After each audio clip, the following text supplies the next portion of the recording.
Unless you got. I'm just running. How do we get Ron? No, Ron. Okay. Okay, everyone, let's get it started. We're a little bit late. Representative Hawkins is traveling, so he won't be here today. But Representative Stevens, Chairman Stevens, is going to join us by Zoom, which I really appreciate. I'm very glad to be able to chair this committee. However, and certainly I will tell you that I would vote to make smoking totally absent from our state if I had the choice.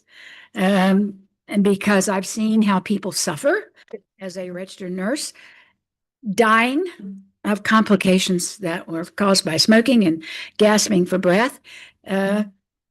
But as I often say, I don't get to run the zoo, and that option doesn't seem to be available. I will tell you a little history. Y'all probably don't remember it. I'm sitting at my desk at the back of the chamber several years ago. My counterpart in the Senate was Dr. Thomas. And for those of you who don't know or didn't know Dr. Thomas, he was a he was an old physician from up in the mountains area, and he was still practicing. He was sort of bent over, and he was wonderful. We all loved Dr. Thomas, and he did a really good job. He was very bright, and that was my counterpart. And so all of a sudden, there are 3 or 4 senators coming to me and right at my desk on the back row going, oh, you've got to kill that bill. You got to kill the bill. And I'm going, what are you talking about? Oh, we just passed a total non-smoking ban. And I went, what? And they said, oh, yeah. And I said, well, I think that's a good thing. Why do I want to kill the bill? And oh, no, you've got to kill that bill. And I said, did it only pass by 1 vote? Oh, no. Almost everybody on both sides voted for it. And I went, why? And they said, oh, we all love Dr. Thomas and we didn't want to hurt his feelings. And I said, oh, thank you very much. You know, Dr. Thomas is a personal friend of mine, and you're just going to let me hurt his feelings. Well, the House didn't do a total ban, although if you haven't been to Hal's, I understand, is there still the smoking room upstairs where supposedly everybody has to go to smoke their cigars and drink bourbon or whatever they do up there? I've never been. Was one of the concessions we have about because there were people that felt like that there still needed to be those kind of places, and we got the best deal we could get out of it. But that's been a long time, and it continues to be a problem in our state. And I don't know whether Representative Stevens is listening, but Representative Al, I think Chairman Steve, can he hear us? Oh, good. Ron, hello. Yes, ma'am. Have you put a bill trying to raise the cigarette tax every year since you've been down here? Have you put one? Yes, ma'am, since I had jet black hair. Okay, since you had jet black hair. And I know that Representative Al has also joined in that. And so it is a very bipartisan issue that many of us are concerned about. And I know Representative Buckner too, and her work in public health. So with that, a little back history on what we've run into over the years. And we are the 2nd lowest state in the country.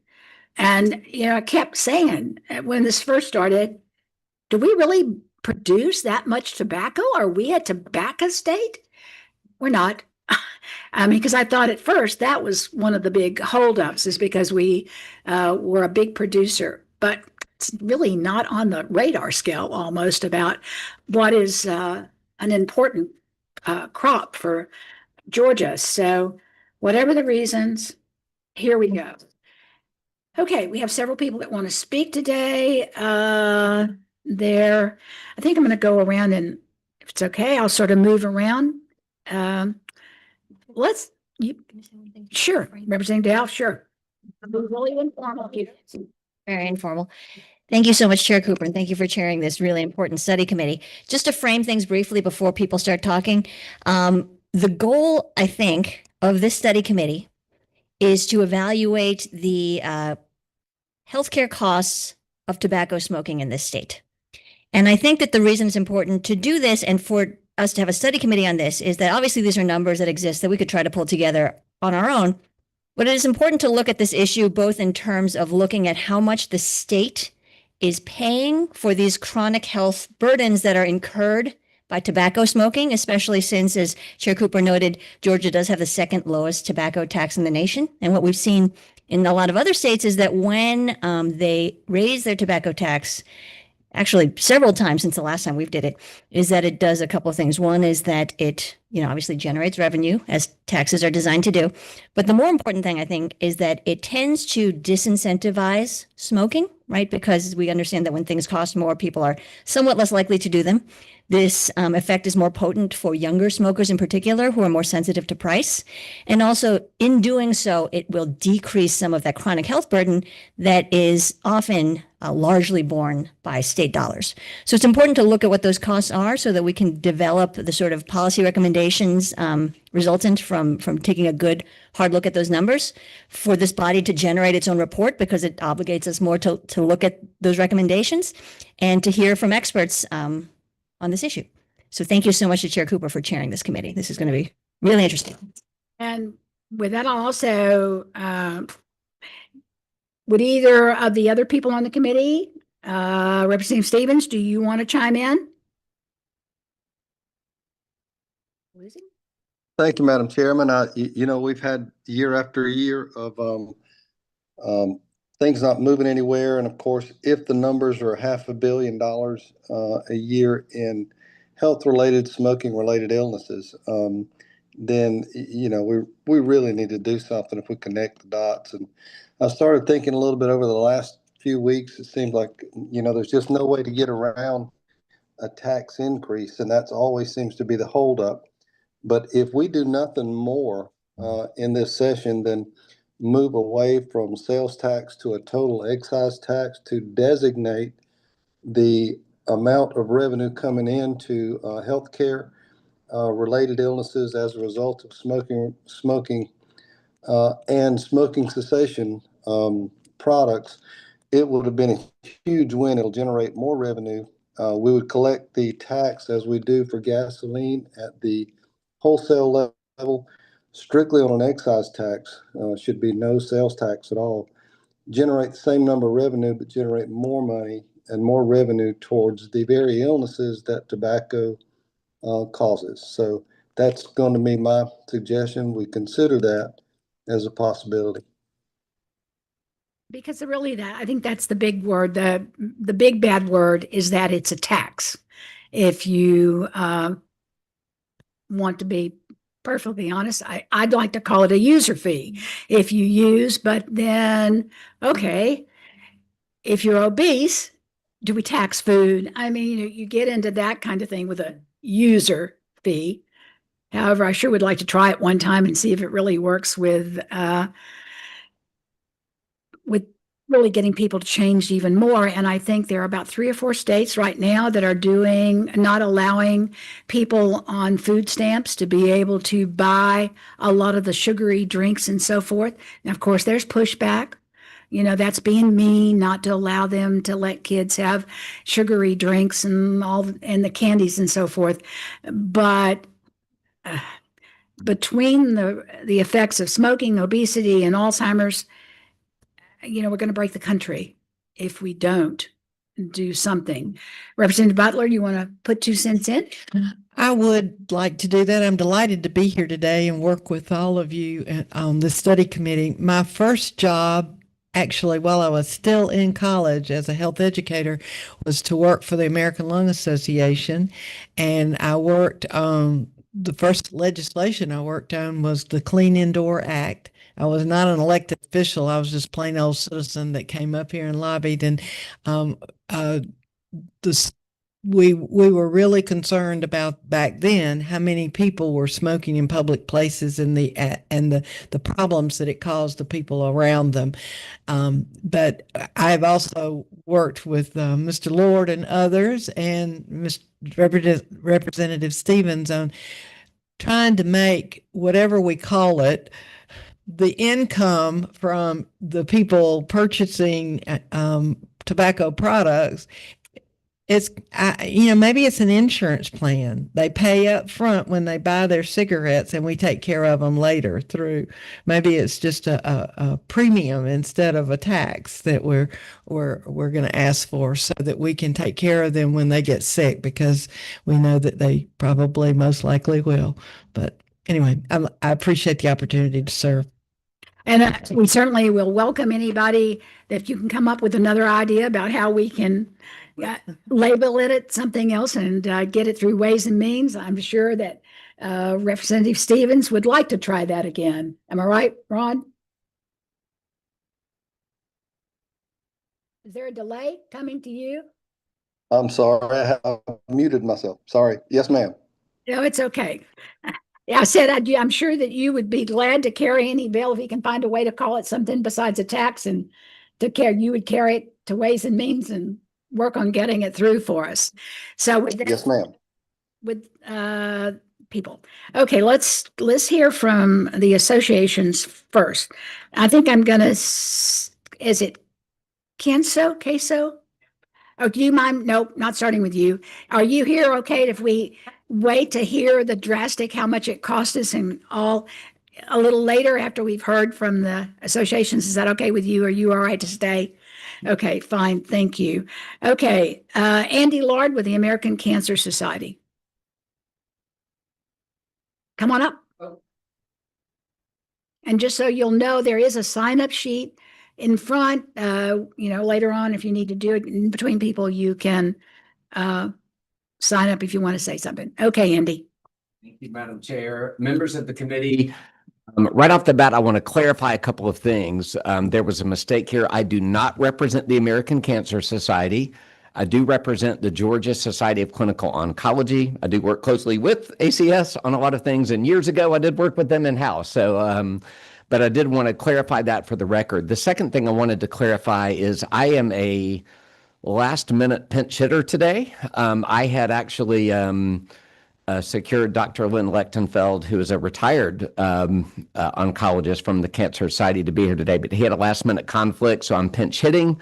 That was all as of yesterday, so I have kind of quickly organized my presentation, so apologies for that. You all will just see an outline from me with some supporting materials. Last thing I want to say real quickly is I really want to publicly thank the Campaign for Tobacco-Free Kids. They are a resource center for all things tobacco that is unparalleled with anybody else, and I leaned heavily, if not exclusively, on a lot of their decades worth of research with some of the information that I have shared with you all that's in you all's packet from me. And I really want to acknowledge their great work there. So having said that, I wanted to just touch on three things real quickly. Oh, wait. The fourth thing I do want to say is I really want to also publicly thank Chairman Stevens for, as you said, Chair Cooper, he has introduced a bill, I think, to address this every year for at least 10 or 12 years. He has been above everybody in this chamber over the number of years on the forefront of this issue. So Chairman Stevens, thank you so much for getting us where we are today. So real quickly, I was so glad to hear some of you all's introductory commentary because it comports exactly with what I wanted to share. This commentary I'm rendering, again, was just put together yesterday. I spent a lot of time on the phone with Dr. Lechtenfeld to try to capture what the essence of what he was going to share. But what I want to do is just start real quickly with what I would call, and Representative Buckner, you alluded to this, kind of the hidden tax that's on Georgia right now. So Chair Cooper, you are correct in saying we have the 50th ranked tobacco tax now. Only Missouri is behind us. So we are way down in how we tax tobacco, but I would argue that we are actually paying a national average tobacco tax. It's just hidden in the Medicaid budget. Last year, this state spent about $699 million in Medicaid alone treating tobacco-related disease. So $700 million.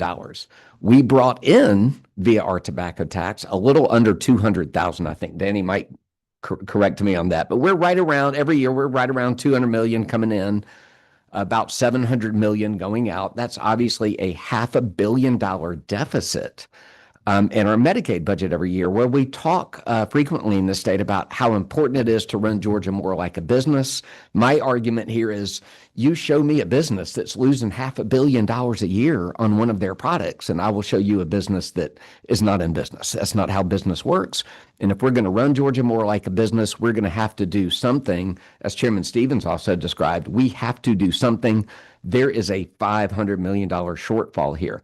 The good news for us is there is already something of a roadmap built here for us, even in our own backyard. So a number of years ago, you all may recall, within the state health benefit plan, we added a surcharge to our state employees who smoked. And Representative Buckner, this speaks exactly, I think, to what you were just describing, which is what we said is, hey, we know that again, if we go to the free market system and we look at insurers, the free market and the commercial insurance market, what we know is that they raise premiums for smokers. Higher risk equals a higher premium. If I'm a paraglider, I also pay more. If I jump out of airplanes, I pay more. It's all a factor of risk.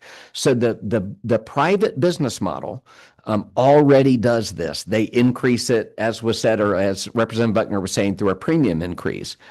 But of course, through Medicaid, we're kind of the payer.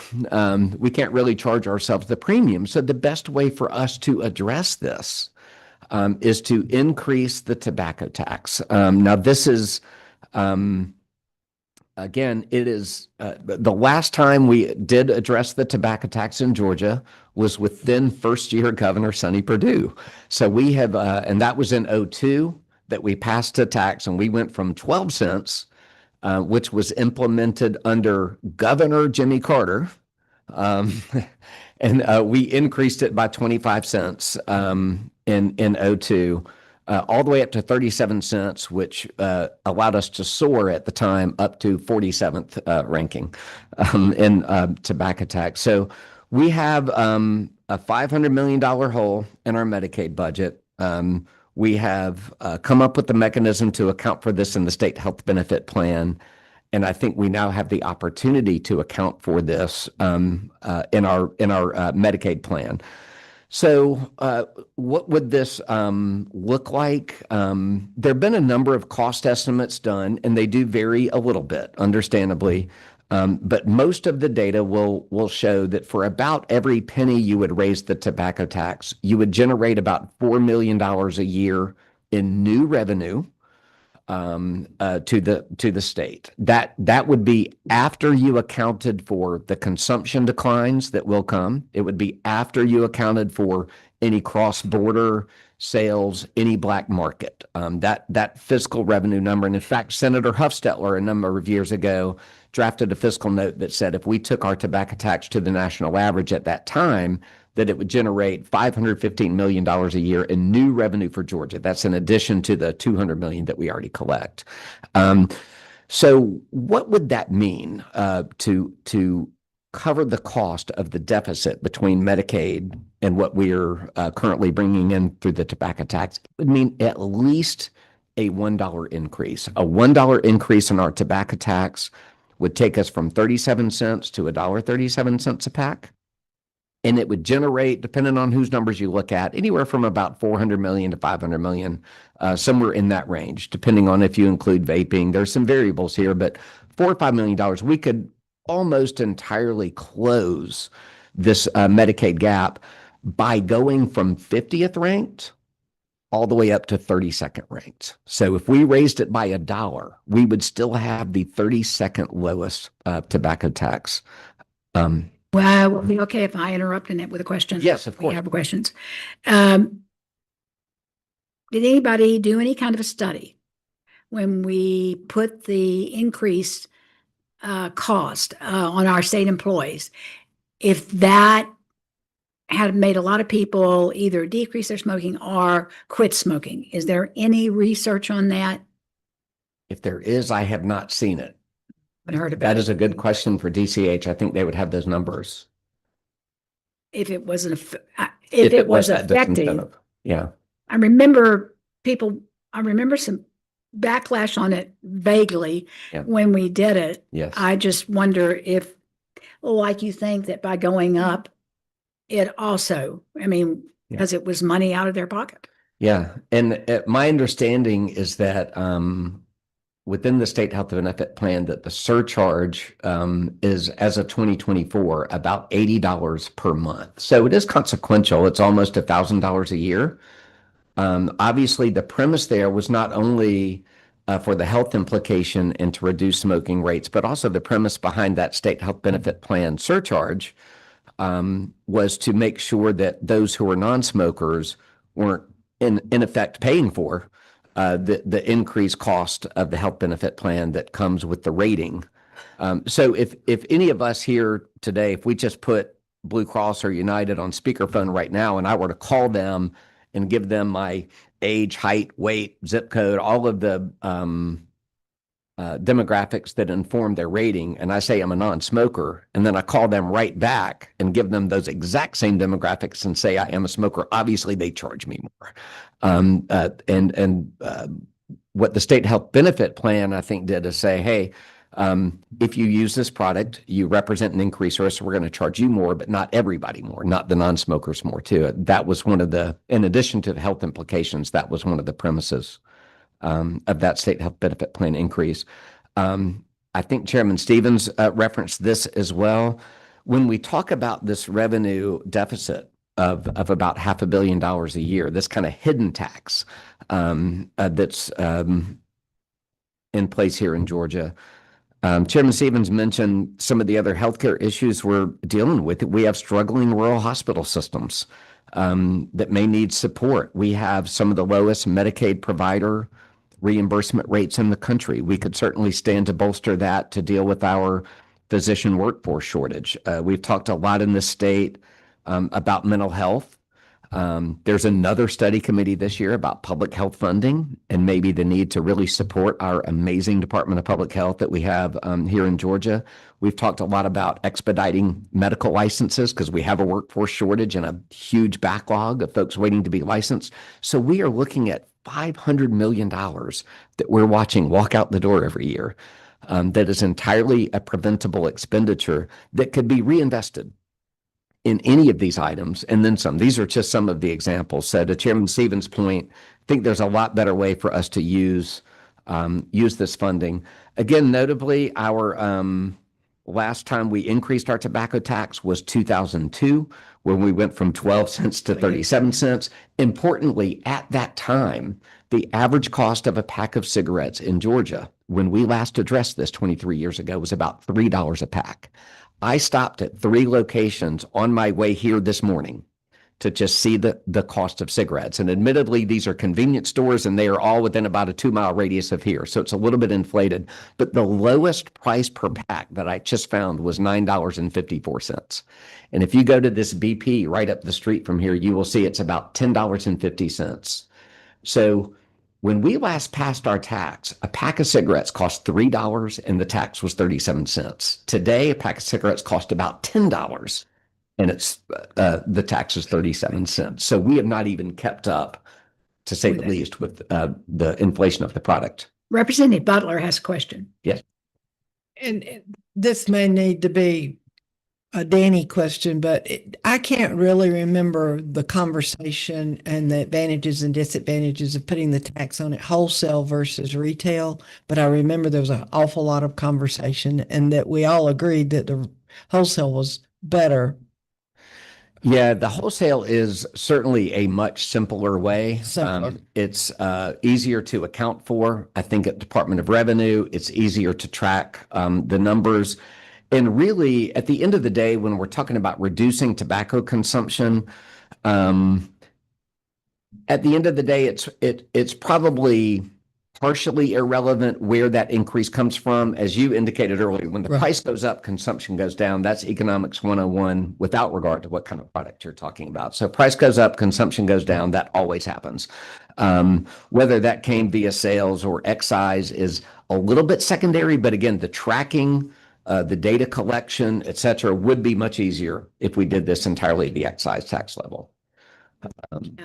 So again, the proportionality is of the cost of the product. And in fact, some of one of the arguments that detractors of increasing tobacco taxes use is they say, well, a tobacco tax would be regressive because lower incomes smoke disproportionately.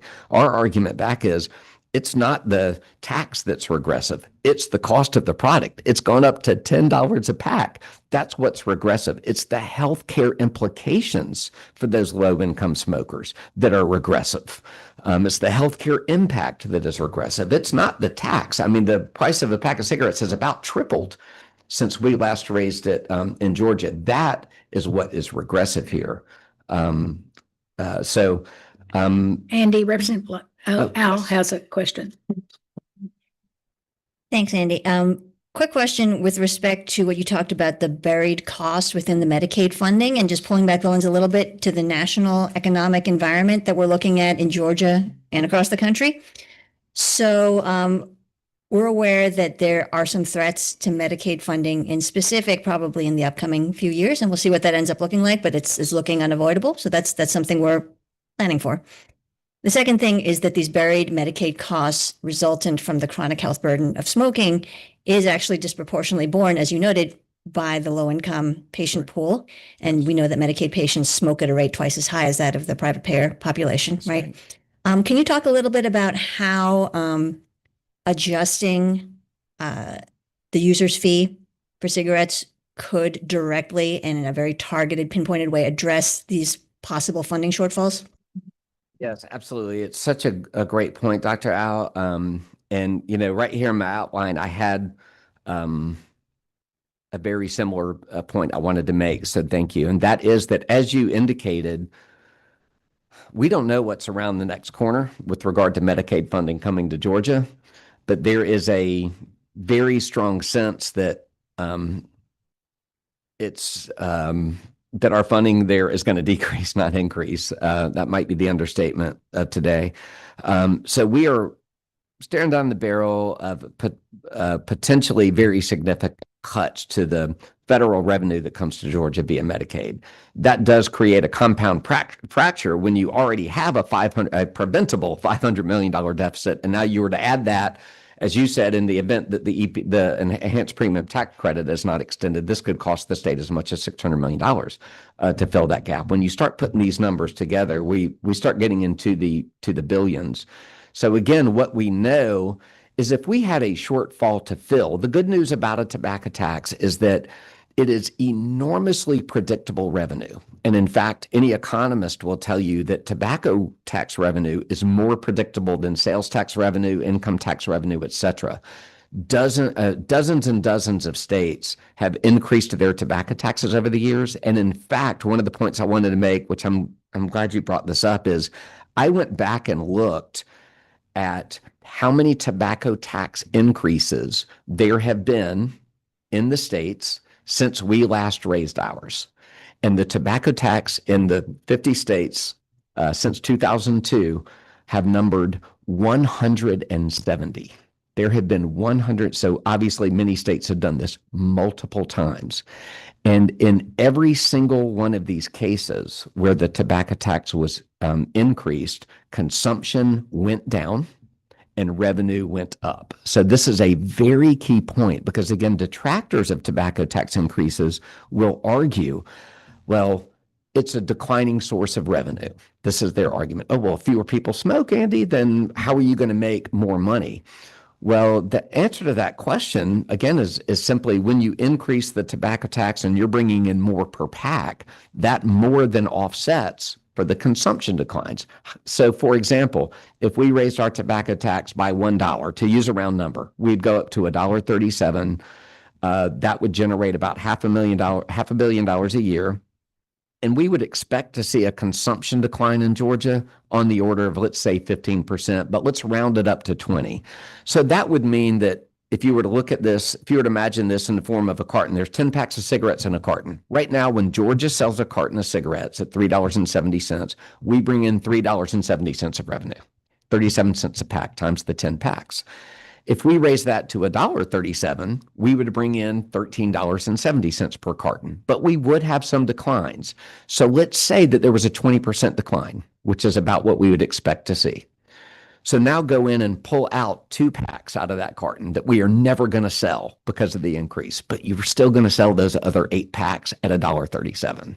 And that still comes out to $11. So in this case, we have decreased, in this hypothetical, which the data bears out, we could decrease smoking by 20% in Georgia while increasing tobacco revenue consequentially. And in your handouts, you have a list of each of the 170 increases there have been statewide.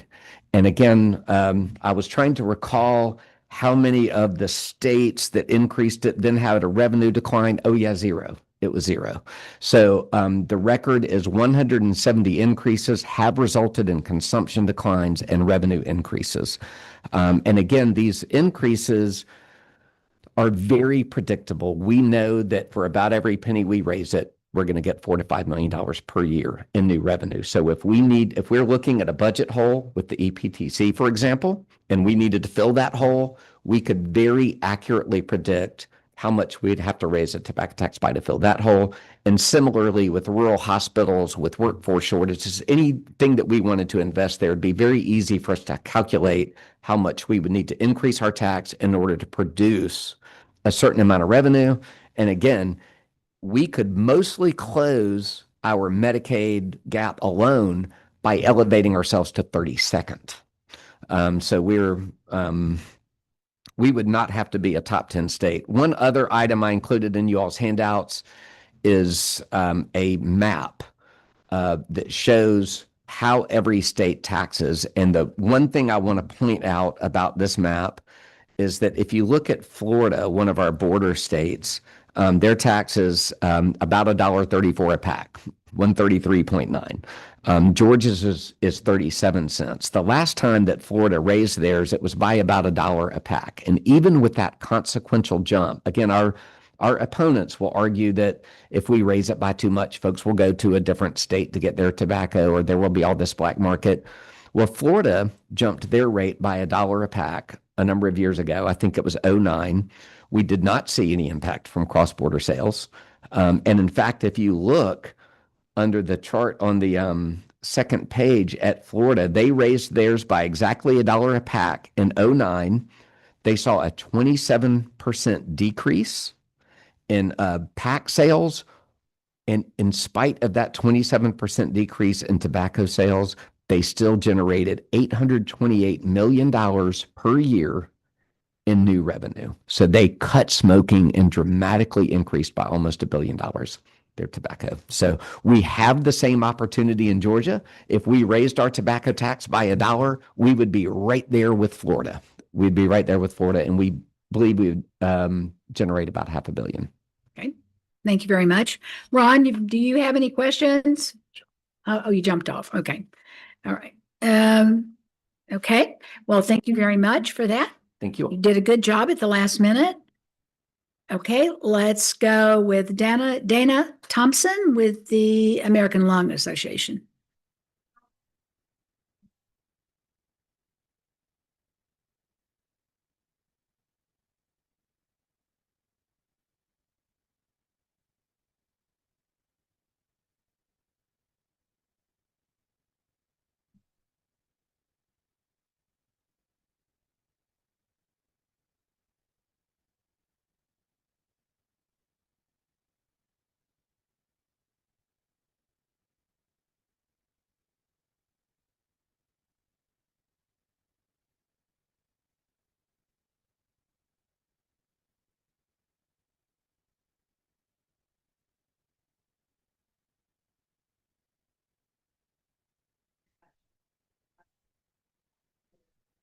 Committee members for your investment in this time to study this important issue. My name is Dana Thompson. I am the Director of Advocacy for the American Lung Association in Georgia. You're okay.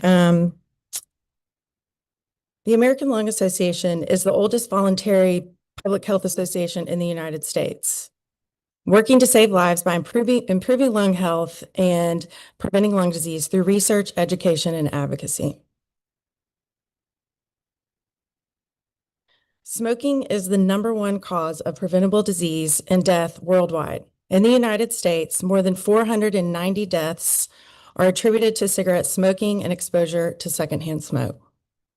That includes nearly 12,000 just here in Georgia alone. Cigarette smoke contains nearly 7,000 chemicals, at least 69 of which are known to cause cancer. Smoking is directly responsible for approximately 90% of lung cancer deaths and approximately 80% of chronic obstructive pulmonary disease, also known as COPD, including emphysema and chronic bronchitis. Among those who currently smoke, 73% of our diagnosed conditions are chronic lung diseases. Even among those who previously smoked and quit, chronic lung disease still accounts for 50% of smoking-related conditions. Smoking harms nearly every organ of the body. It also causes coronary heart disease and a number of other cancers and diseases. Secondhand smoke is a health hazard for more than and attributed to 19,000 deaths due to exposure each year in the United States. In 2023, 69% of smokers had smoked their first cigarette before turning 18, and virtually 93%, basically everyone, by 21. Smoking rates tend to increase in age until about 45, and then they decrease. This is a testament to the fact that the tobacco industry does in fact target youth. Across the country each day, more than 1,200 kids under the age of 18 try their first cigarette, and 60 become new regular daily smokers. The adult smoking rate in Georgia is just slightly lower than the national average. For cigarette smoking specifically, men are significantly more likely to smoke than women, and notably the uninsured and those on Medicaid smoke at over twice the rate as those on private insurance. State Medicaid costs, as Andy referenced, approach $700 million a year. As I mentioned previously, the majority of lung cancer and COPD cases are caused by cigarette smoking. Other cases include exposure to radon and other carcinogens and outdoor air pollution. Lung cancer has one of the lowest survival rates compared to other major cancers, claiming more lives than colon cancer, breast cancer, and prostate cancers combined. According to the most recent data, it is estimated that Georgia will see over 6,800 new lung cancer cases and over 3,600 deaths attributed to lung cancer. Yes, that's 2025 numbers, yes. This visual shows COPD prevalence from 2021. The most recent numbers from 2023 show Georgia at 6.3% of adults who will be diagnosed with COPD, and that's just over 530,000 Georgians. Moving on to the cost. The estimated cost attributable to cigarette smoking is over $600 billion annually in the U.S. This includes over $200 billion in healthcare spending. Lung cancer accounted for close to $24 billion nationwide. The medical cost for COPD is more than $4,300 per patient per year on average. Healthcare costs, I think as mentioned before, in Georgia alone due to smoking exceed $3 billion a year. The American Lung Association's 23rd annual State Tobacco Control Report evaluates states and the federal governments on actions taken to eliminate the nation's leading cause of preventable death, tobacco use. The latest report was released in January this year, and hopefully all of you received it from me. Unfortunately, Georgia has received all F grades for the past 7 years in just about every category. Georgia has been identified as one of the 4 states. The others include Alabama, Mississippi, and Texas, with the most need to enact policies to reduce the burden of tobacco use. This report provides a blueprint for states to follow in order to reduce tobacco use. The top 3 policy priorities identified for Georgia in the report are increasing the tobacco tax, and we call for $1.50 or more. Removing barriers for Medicaid recipients to receive quit tobacco treatments, and increasing funding for tobacco control and prevention. On that note, you should have in front of you a letter that we have provided to legislative leaders around the states. regarding the federal elimination of CDC's Office on Smoking and Health, also known as OSH, which has rapidly led to the abrupt termination of tobacco control funding in all 50 states. Most of the Georgia tobacco prevention and control staff within DPH were let go due to these cuts at the end of last month, and the program has been eliminated. Federal support through OSH has been essential to sustaining Georgia tobacco prevention and cessation program. We are urging our federal delegation and legislative members to ask Congress to restore funding to these life-saving public health programs during the fiscal year 2026 appropriations process. We ask also that you do everything possible within the state budget discussions to ensure Georgia provides a robust funding towards these critical lung health programs. I won't beat to death tobacco taxes, but I did want to provide a visual of this map. State tobacco taxes are one of the most predictable sources of revenue that states can receive. Any significant reductions to state tobacco tax revenues from ongoing smoking declines are dwarfed by much larger reductions in overall smoking-related costs. Documented on numerous occasions, I will highlight even the tobacco companies, in their required documentation, have admitted the effectiveness of tax increases on deterring the smoking level rates in states. And that concludes my presentation. I thank y'all so much and hope to be a resource for you. Happy to answer any questions. Questions? Well, what were the three things? Can you go back to the slide on the three things y'all want? No, that's to increase the To increase tobacco taxes, access to cessation services for Medicaid recipients, Okay. and increased funding for Georgia tobacco prevention and control, which that program has been eliminated, the staff. Okay. And that happened very rapidly after these CDC cuts.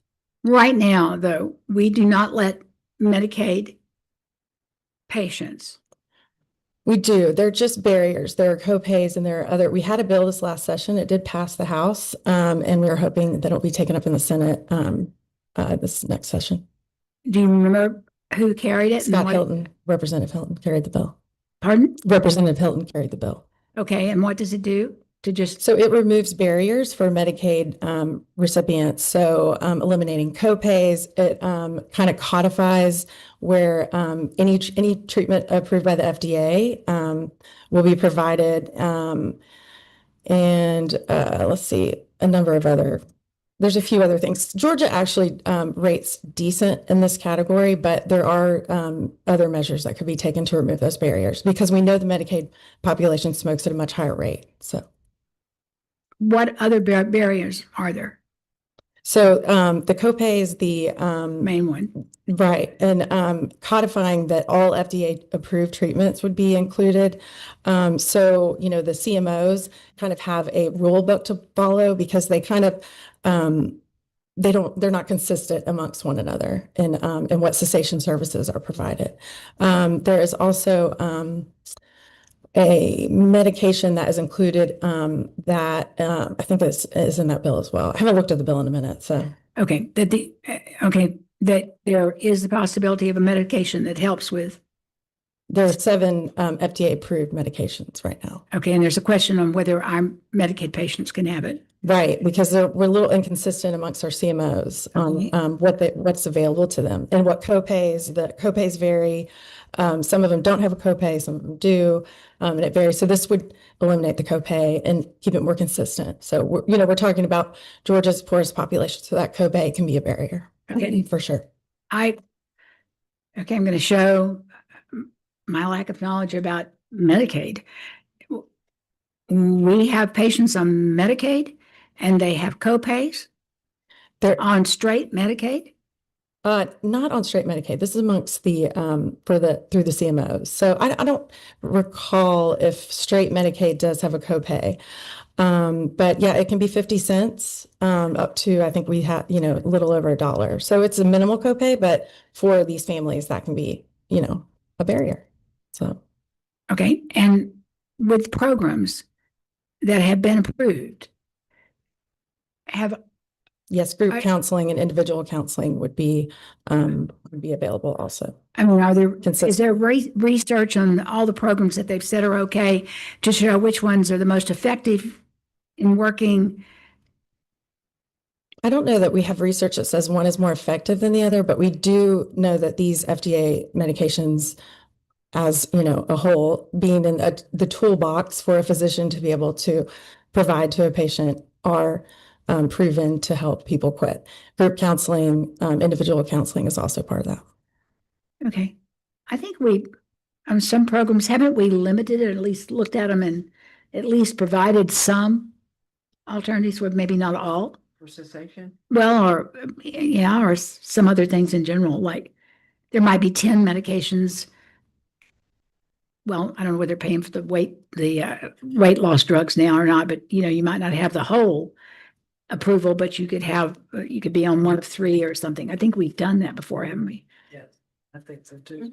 Might Yeah. be able to look at them and at least get, Sure, asthma. and everything, and get something started or something. It also removes some of the prior authorization. So she just gave me kind of a list of the 7 approved FDA. So yeah, it varies by medication and provider. So it just removes those barriers. Yeah. So Okay. Thank you. Are there any other questions? Okay. Thank you very much. thank you.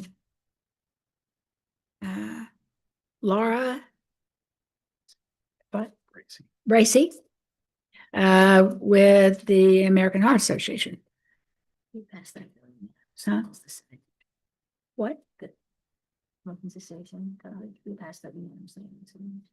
Probably the fine. Did we not? We did. We passed it, just the signs and pick it up. Oh, okay, so you didn't pick it up.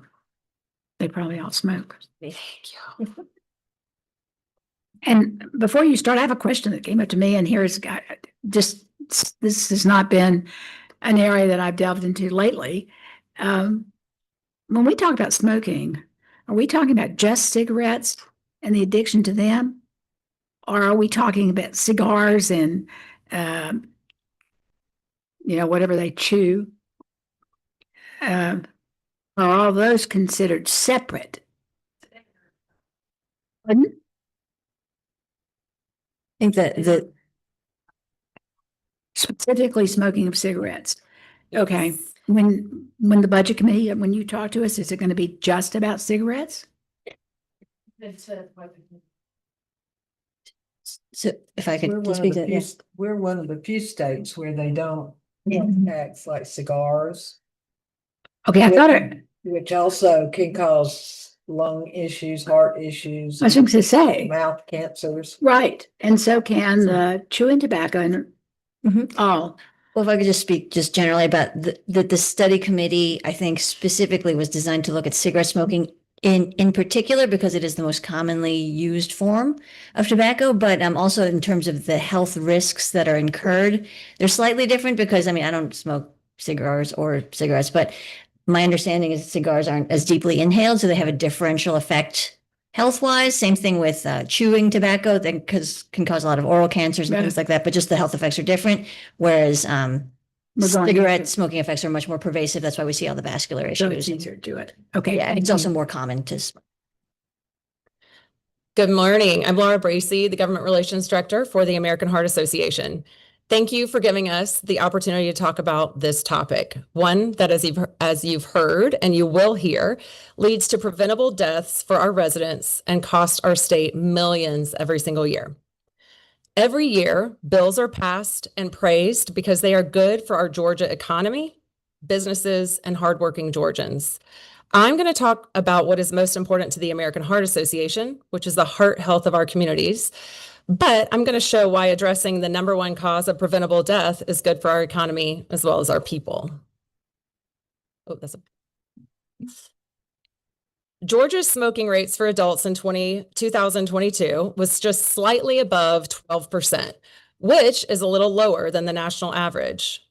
Our high schoolers smoke at a rate that's much lower.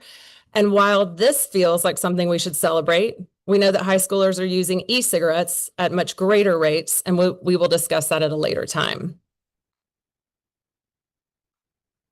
thinking about our smoking rates as an average just doesn't quite give the full picture. This map by county from the CDC gives a better picture and highlights counties where we have smoking rates that are much higher than the national average. The darker counties have smoking percentages well above the national average at over 21%. We know that there are several community factors that disproportionately affect smoking, and living in a rural area is one. Data shows that kids in rural areas are also more likely to start smoking at a much younger rate and smoke daily, making addiction more severe and harder to quit. It's no secret or surprise that smoking harms health. I know that that's something that we can all agree on. And as I've said, and as you've heard, smoking is the leading cause of preventable death, no matter where you live worldwide. Smoking harms nearly every single organ in the body and is a major cause of cardiovascular disease, which is the #1 cause of death for Georgians. Let's dive into a little bit of why that is. Smoking increases the risk of plaque buildup in the arteries. And guess what else does? Secondhand smoke, which I'm going to talk a little bit more about. Smoking is a risk factor for high blood pressure, which is also known as the silent killer. When you smoke, it spikes your heart rate and your blood pressure. It damages your arteries and it makes your blood sticky, which is a recipe for blood clots. Smoking lowers your tolerance for physical activity and it decreases your HDL, which is your good cholesterol. I couldn't fit everything on one slide about how bad smoking is for your heart, so we have another one. Smoking increases your risk of stroke. It increases your risk of diabetes. It robs your brain, your heart, and your arteries of oxygen. I know how important maternal and newborn health is to our legislature and our leadership, and it should come as no surprise that smoking harms a baby and an unborn baby. All of these known risks come from smoking all of these known risks that come from smoking raise the risk of heart disease and stroke by 2 to 4 times. Smoking causes 480,000 deaths per year, including 41,000 deaths by non-smokers who are exposed to secondhand smoke. And one thing I wanted to touch on, if you'll allow me a minute just to talk about, share a few statistics about secondhand smoke exposure in Georgia. Our Georgia Department of Public Health did a survey of youth and found that 28% of youth reported being exposed to secondhand smoke in public places. While Georgia passed the smoke-free law in 2005, it has gaps that leave many still exposed. In fact, when you look across the country, 61% of Americans are able to enjoy completely smoke-free policies, while only 23% of Georgians do. Those lucky 23% live in these communities. You can see Athens, Atlanta, Augusta, Buena Vista, Chamblee, Chatham County, Gwinnett, Morrow, Pooler, Savannah, Snellville, and City of South Fulton.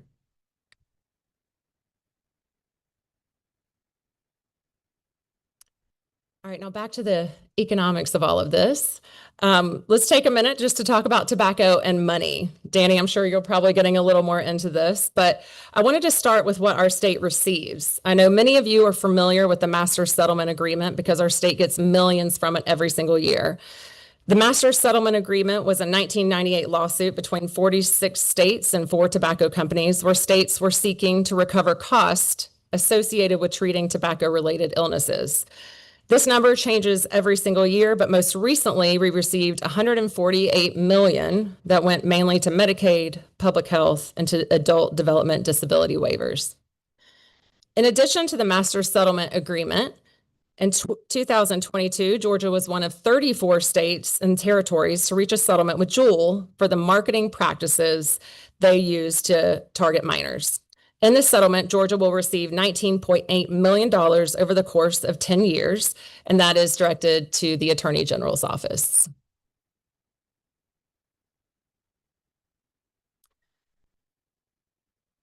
Tobacco companies are also spending millions in Georgia to keep people addicted to their products and to addict new people.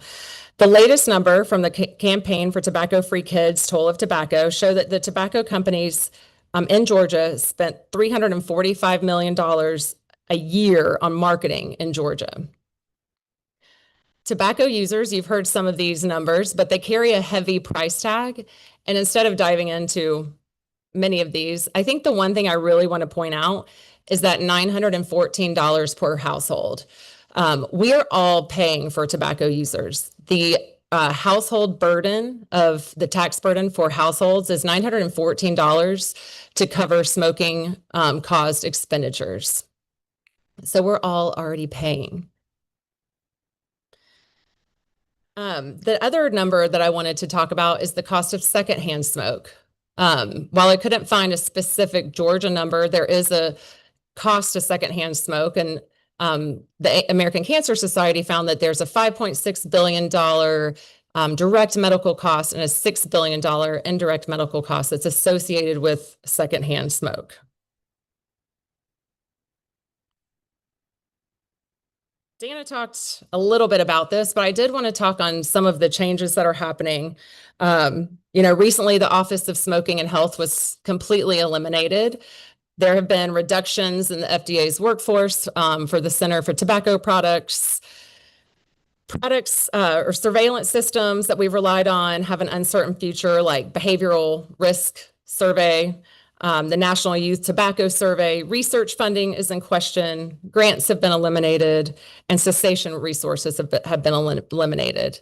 And that has not left Georgia untouched. As Dana mentioned, just 12 days ago, our Georgia Tobacco Use Prevention Program was eliminated due to this. And the Georgia Tobacco Use Prevention Program is the one that does prevention, surveillance, and research around our state.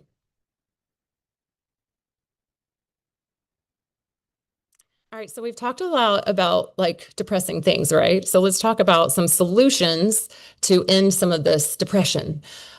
We have 4 key policy recommendations. Increasing state funding for prevention and restoring GTUP. We've talked about the tobacco tax. I think one point that needs to be made about the tobacco tax is we've talked about it raising money and also decreasing smokers, but it has to be at least $1 to see the public health impact. Below that, it's just revenue, but you'll still have the people smoking. It will not keep people from smoking. So it has to be at least $1. Increasing access to smoking cessation, which you guys dove a little bit in, and then also strengthening Georgia's Smoke-Free Air Act. Now, you have heard a lot about raising our tobacco tax, but I want to highlight the importance of increasing protections from smoke-free environments, because this is something that we can do. We believe that every hardworking Georgian should have a smoke-free workplace, which wouldn't harm their health while they're earning a paycheck. I won't talk too much about the health aspects of secondhand smoke. I feel like we all understand that breathing in secondhand smoke is bad for your health. But I do want to touch on the economics of smoke-free policies. There have been numerous studies that have shown that smoke-free policies do not harm businesses. Remember, 61% of Americans are living in smoke-free places. So we've been able to document the impact of smoke-free policies time and time again. In Georgia, Savannah has been smoke-free now for over 10 years. A few years after a story was published, and I wanted to include a quote from one of the bar owners who said that the smoke-free ordinance was a total win-win for the business and for the customers. Smoke-free laws can also have a positive impact on Georgia's economy as well. Trust for America's Health, Promoting Health and Cost Control for States report found that indoor smoke-free policies can save up to $4.8 million per 100,000 residents due to savings from illnesses and related healthcare costs. Thank you for this opportunity. And like Dana said, I hope to be a resource for you as you look to address this important issue.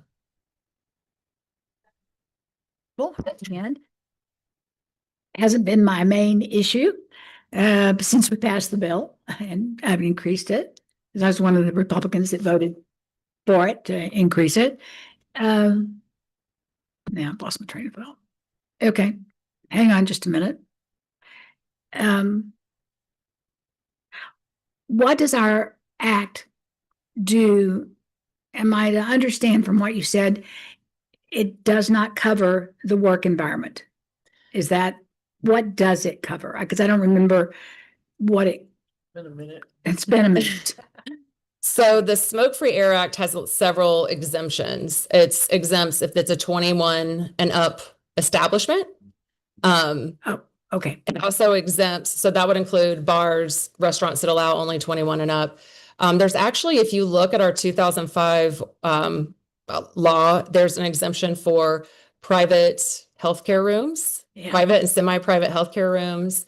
There is an exemption for tobacco manufacturers, for private clubs, for employee break rooms. There's a lot of exemptions that leave people exposed, and what we need to do is move all smoking outside. It's not an anti-smoking policy. It's a moving it outside and protecting the workforce policy. Okay. Start. And If I remember correctly, when the 2005 clean indoor air, prior to that, most of the clean indoor air laws were really local ordinances, and people were able to design them according to the needs of their community. But when we passed this law, it preempted those local ordinances, or it tried to.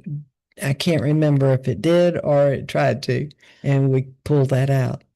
Yes, and thank you. And that's how we've been able to have some movement in Georgia, is because cities and counties can move forward with doing something stronger than what the state does. So we still have local control. I mean, as far as the local ordinances are not preempted by the state law. And we are working really, really hard on that. But if we had a state law, we could protect all people instead of doing city and county. Gotcha. so they can't do less than what we said, but Right. they can do more. And that is, you have quite a few local jurisdictions. Yes, that Is list. that what's on your list? Uh-huh. Okay. I can go back to the map. You want to see? Oh, Representative Dow. Laura, speaking of superseding laws, can you talk about what, if any, there are federal regulations around clean air in the workplace or secondhand smoke exposure? I believe it's a government-owned buildings, but let me just double check because I'm drawing a blank. So just federal government-owned buildings are the only ones that they. Mm-hmm. Okay. I'm glancing. Okay, go ahead, Representative Butler. These clean indoor air ordinances are for smoking only of tobacco products, but do not include vaping. Is that correct? We would 100% include vaping. But they don't. now. Secondhand aerosol, these do. All the ones on this list do. And the state did, even though 2005 the Smoke-Free Air Act of 2005 has a lot of gaps. The bill was updated to include vaping 2 years ago. I think 2 years ago. Okay. So that's a state law now. Why are we still talking about them as different things? I mean, Vaping and smoking is two different things. right. I mean, because They're both bad. they're both bad. And I mean, is there really that much difference in the badness? Which I don't think is a word, and I've used it in fun. Is there a whole lot of difference? It seems like the lung damage with vaping comes quicker, but they're both. Anybody want to put in 2 cents?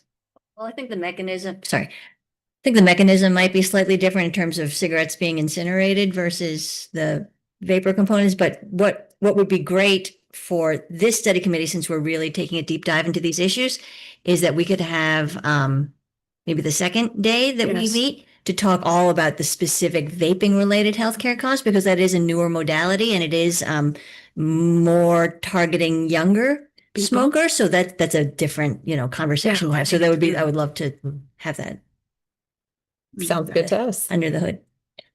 Because one thing is, if we did something that, like making people not be able to smoke inside in the workplace and so forth, I think that there would be a big transition to vaping, at least in the beginning.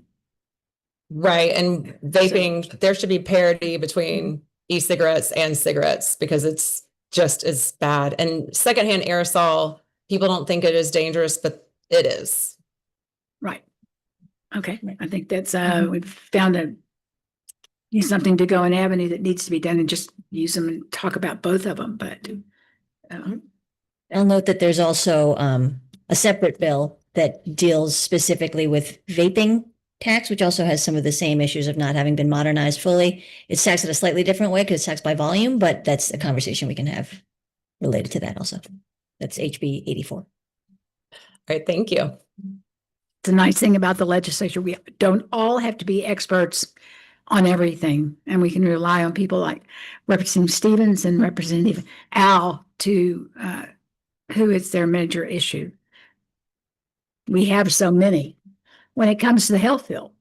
And we've talked about this so many Years, times. right. That it's kind of hard sometimes to remember what we did, what we wanted to do versus what really happened. So Somebody said they wanted to talk to me about why we're doing this. I'm going, well, sometimes you don't get what you want on the first try, and you don't get it on the second, and you don't get it on the third, and you just keep trying until you wear people down. And one of these days, we're going to wear people down on this one. I look forward and have hope. Let's put it that way. We got the other one, but it's an interesting thing. You ready to go? Okay, we have a Zoom with Dr. Dickinson. She's an assistant professor of pediatrics at Emory. Dr. Dickinson, thank you so much for joining us. Hello, can y'all see me and hear me? Can we get her up yet? Or on the big screen? Hold on just a second. We'll get our media service will get you up for us. There we go. Hello. To the Georgia General Assembly Legislative Office Building. So Thank you so much for the invitation to speak with you all today. Yes, as mentioned, my name is Kimberly Dickinson. I'm a pediatric pulmonologist at Children's Healthcare of Atlanta and an advocate for pediatric lung health. So I want to be the voice of children here. While I do not have an economic background, I dedicate my career to helping young patients with serious and chronic lung problems lead normal, healthy lives. And so I really am grateful for this opportunity to speak with you today about a topic that's very important to me. I do want to state I have no, financial disclosures or conflicts of interest to disclose. And I missed the beginning, so I'm sure we've gone over many definitions of secondhand smoke already, obviously being the side stream and the mainstream smoke that's exhaled by smokers. I did want to take an opportunity to discuss third-hand smoke exposure as well. So that's the invisible, undetectable tobacco particles from secondhand smoke that settle into the environment and linger long after tobacco products have been extinguished. And third-hand smoke forms when smoke particles both from traditional cigarettes and e-cigarettes mix with gases in the air and get absorbed into nearby surfaces. Third-hand smoke clings to virtually all surfaces it comes in contact with. Particles seep deep into materials such as our clothing, carpets and rugs, the paints on our wall, car upholstery, car seats. And then non-tobacco users, especially our smaller pediatric patients, have a greater risk of exposure to these carcinogens based on their developmental behavior. So they're on the ground, crawling on floor and carpeting. They're exploring and touching and putting things they can find in their mouth, leading to increased routes of absorption. And so we want to talk about the sort of 3 R's of third-hand smoke. So nicotine, which is made naturally by tobacco plants, causes the chemical addiction in people who use tobacco products, has been found in studies to react with oxidants and other compounds to yield secondary pollutants, and then those hazardous carcinogens that linger in our environment.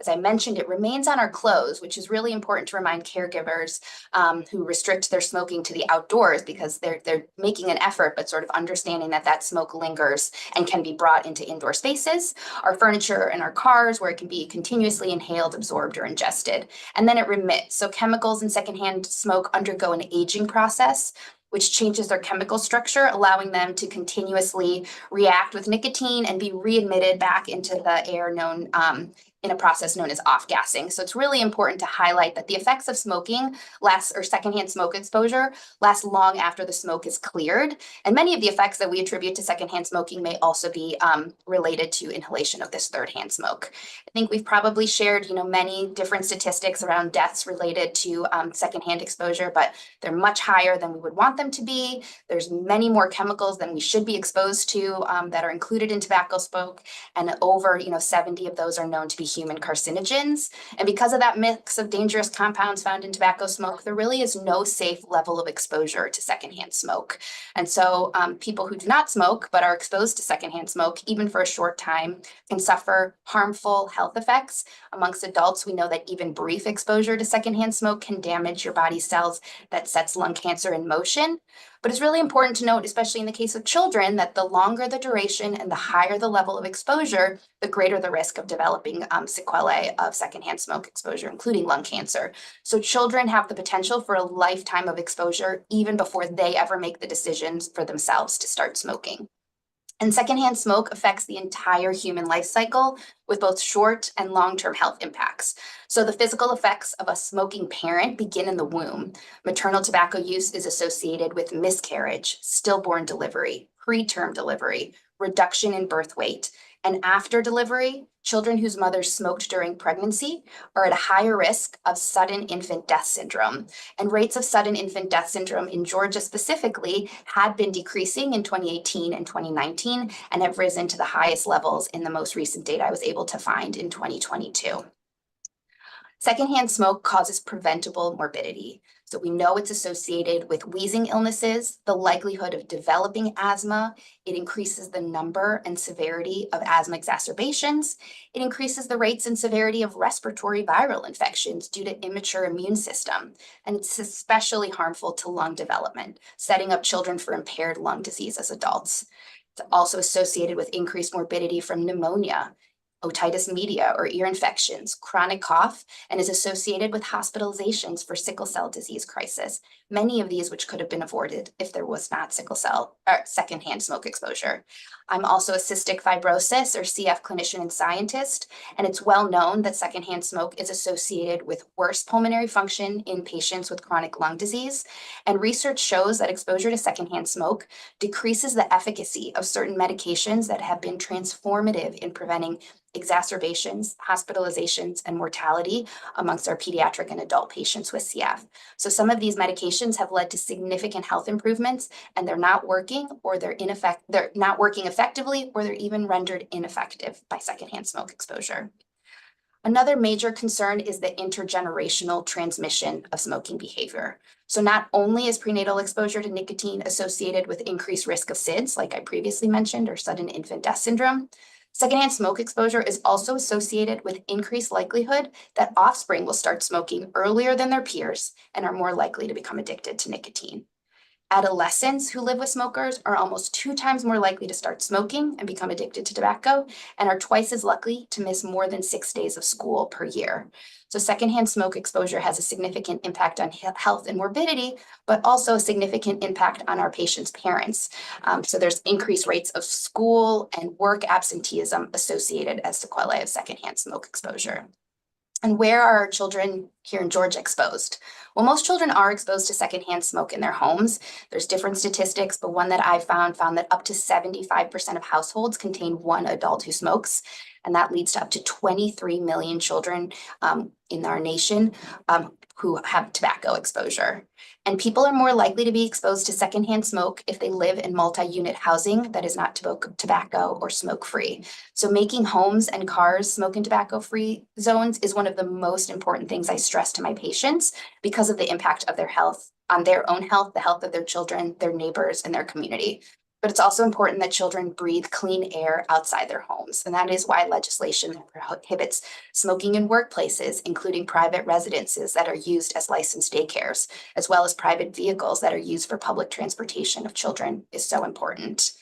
And due to the magnitude of this problem, physicians and particularly pediatricians have been called on, or previously called on, by the U.S. Preventative Services Task Force to help reduce secondhand exposure by consistently asking about tobacco use, by addressing smoking behaviors of our patients and their parents and caregivers at every visit.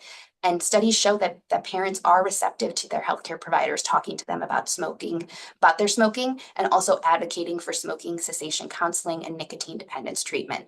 So this is a massive issue, obviously, as you all know. It requires advocacy from those seeing patients in clinical settings, as well as the support of legislators who fight to reduce the impact of secondhand smoke and protect the health of the children of Georgia. Thank you so much for your attention today. And thank you so much. It gave us a lot of information. Representative Al would like to ask you a question. Or Hi, Dr. Dickinson. Thank you so much for coming to give us all this really important information. I'm really glad that there was a pediatrics input on this conversation since we've been talking about adults so much. First of all, I smell it too. what? Does Where's everyone it look coming around? from? I don't know. You may not know what we smell. Dr. Dickinson, we smell cigarette smoke in the room and we're in a government building. So I'm just mystified that I know some people smoke in their offices because I can smell that too. Two things that I rules. Yeah. Maybe. I mean, Wisconsin. I appreciate you in particular bringing up two pieces that I know are really important to the legislature on issues that we've worked on in the past. The first is tying the exposure of secondhand smoke to maternal and infant mortality in specific. I think that's something that we've long made a priority. Right. So to emphasize the effect of having secondhand smoke exposure in utero and the effects it has on infant mortality is a really important piece of this conversation because I know we want to work on this. The second thing is relating to a precipitation of sickle cell crisis in patients. In particular for Georgia, because of our demographics, that we do have among the highest rates of sickle cell in this state. So that's a really important piece to look at when we look at state level policy interventions. I think probably the most important part of talking about the pediatric exposure here is that kids don't have a choice, right? Like largely, versus adults, kids don't get to choose where they live or who they're exposed to or who's taking care of them. So they deserve that little extra bit of protection and attention to the issue. So thank you so much for bringing that part into the conversation. Okay. I was sitting there listening. I lost a half sister. My mother died and my dad remarried. And when I first ran for office, from hypertension of the lungs, no known cause, no known cure. And I've always thought, I had two other half sisters. None of us ever touched a cigarette because we were so appalled growing up, I think, by my stepmother's smoking. And to this day, I believe that it caused Sylvia to have hypertension in the lungs and led to her untimely death. Has there been any correlation between those two things? I was just looking that up. I don't know if it sounds like she had idiopathic pulmonary hypertension, meaning we didn't have a cause for it. Right. We've spoken about all the, it's a vascular disorder, and we've spoken about all the impacts of secondhand smoke on the vasculature system. I can find some information that tobacco smoke may be a risk factor for idiopathic pulmonary hypertension, a severe form of pulmonary hypertension without a known cause. So basically anything that could affect your vasculature, such as secondhand smoke, could probably exacerbate or cause or be associated with the development of pulmonary hypertension. I mean, I think it was so bad, really, that there would be four of us that have never touched cigarettes, all three half sisters and myself, because when you grow up in that atmosphere, when our stepmother smoked one cigarette after the other, traveling in the car and all, as soon as the girls were old enough to express what they thought about it, they joined me in being appalled. And certainly, I'm sorry for your loss. I would say it's actually what we see though is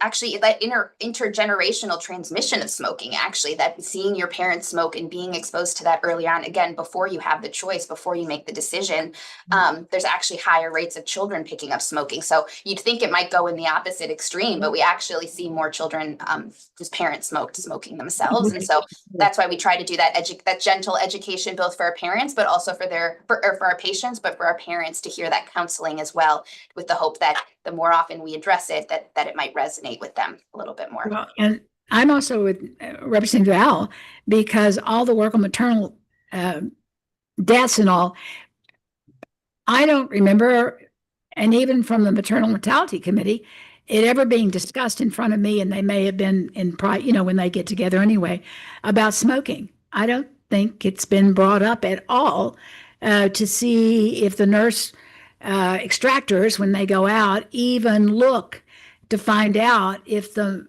mother that died smoked. And if, it would be something we will ask about, because I think it's certainly very important for us to know that. And I just haven't heard if they get that information. So thank you. It's very much a risk factor for SIDS. So it should be, it's not necessarily modifiable at the moment in time that you're Right. identifying SIDS, but there have been studies also of mothers who stopped smoking after their child was born, and it's still, in utero, exposure to tobacco smoke in utero is itself a risk factor for SIDS. And so that's why that counseling during pregnancy is a really important and critical time to intervene. Thank you. Representative. Oh, okay. I just found that Schugner. the information about the third hand smoke that was new to me. So that is it makes plenty of sense that it's been there all along and we just hadn't named it maybe. But I guess what I'm wondering is, let's say that the mother has a child and quit smoking, but is the third hand smoke a risk factor for SIDS, even though say they smoked, but they didn't do a deep clean afterwards? I mean, the maternal smoke exposure postnatally has not been found to be a risk factor for SIDS. It's the in utero exposure so that exposure has happened before the baby is brought home. Again, there may be other complicating factors in terms of premature death from second and third hand exposure after birth. But for SIDS specifically, what the data has shown is the in utero exposure being the main association with SIDS. So with the third hand smoke, I guess that would have a big impact on asthmatics. Yeah, as asthma, again, Georgia also has one of the largest, most diverse cystic fibrosis population in the United States. We're one of the largest centers. And so both for sickle cell disease, which has pulmonary manifestations, and obviously cystic fibrosis or CF, those are both associated with exacerbations, with pain crises for our patients with sickle cell disease, and pulmonary exacerbations for our patients with cystic fibrosis. And then another disorder that we treat, primary ciliary dyskinesia, which is another rare genetic disorder. Also, exacerbations are associated with secondhand smoke, primary smoking, and then secondhand smoke exposure. Thank you. Thank you. I have a personal question to ask. Are you originally from Georgia? I'm not. I'm from Michigan. Did you go to medical school here? I did not. No, I'm trying to get at to say thank you. Oh, For whatever reason brought you to Georgia. Thank you for staying here and practicing. I mean, we are so short of physicians and pediatricians, and to have somebody that has a specialty in pulmonology, it makes you a little bit of a rare bird. And so thank you very much for living in Georgia, taking care of our kids. I really appreciate it. Thank you, thank you, thank you. And I think that we would echo that. We're so short, and I hope you're finding Georgia to be a good home and a good place to live. And so we'll count you as a Georgian. I'm a Texan by birth, so I can do this. yeah. But I'm Georgian. I'm Georgian by marriage to a physician. So, Georgia's my home now, and we appreciate your work. Thank you very much. Thank you again. Thank you so much. And if you ever, we have actually very plethora of fabulous pediatric pulmonologists who with an interest in advocacy. So if you're ever interested in having the pediatric perspective brought up, I can think of many people here who would be happy to advocate for the children of Georgia who I work with. Okay. We'll take you up on that. We work closely with the reps from Children's and are glad to have them down here, but they are very good. But I can always tell you, having the physician tell us directly is even better, and having them testify. Representative Dow, do you have? Dr. Dickinson, thank you so much. And just to put it on your radar, the next time we meet, we're going to talk more specifically about the impacts of vaping, which I know is more youth oriented. So start thinking about if you or any of your colleagues have special facility on this data, Sure. in this Yep. issue. Great. Thanks. There we go. To save me a Thank call. you. Okay. All right. Yep. I don't know whether we've saved the best for last. I mean, it can be even more specific. We've already got the overview of how much it cost us, but I'm glad to have you, Denny, and thank you very much for your work that you do on a lot of the issues, and especially this one for us. Losing my voice. Madam Chair, load up with the presentation, but I do have estimates that have been updated for FY 2026, so for next month, and also FY 2027. So we'll also be able to give you the most up-to-date ones here, and also talk about some of the research on workplace, on workforce development, on our economy as well, because these effects really are widespread. So I won't belabor this. A lot of folks have talked about where we are nationally, but again, cigarette tax, 37 cents per pack, 49 out of 50. I will say though, when Governor Perdue proposed the tobacco tax as one of his first priorities, he was originally asking for 58 cents. The General Assembly brought it down to that quarter increase. And if we had kept pace with inflation, we would be at 69 cents. So obviously that's a little bit higher than Representative Al's bill. But I think worth noting that we really, although we set it at a low level, we've only lost ground since then. And I think it's also worth noting that there is a federal excise tax last changed in 2009, but it's $1.01 per pack as well. So again, folks have talked about this, you've seen the maps, but just to give a little bit of scale, highest state in the country for cigarette tax is New York, all the way at $5.35 per pack. Here you can kind of see where our neighboring states rank. Obviously, Florida has been brought up a couple times, just a little bit less than $1.34 a pack. Also worth noting, Texas, highest state in the South, $1.41. Louisiana over $1. And then if we just look at cohorts, there are 4 states like us below 50 cents. There are 22 states above $2 a pack. The majority of states are above $1.50 a pack. 37 states above $1 a pack. So just to give a sense, sometimes the average can kind of obscure that, but I think it's helpful to also look at just generally where states are. So this, I think, is important to talk about because my presentation is really all about cigarettes. So the tobacco tax is something else. It's been brought up, also includes smaller tax on cigars. We sort of scale cigars by size, have a couple of antiquated things in there. But if we look at how many packs of cigarettes are sold in Georgia a year, the last estimate was a little less than 360 million packs a year. Now that is probably closer to 311 million packs.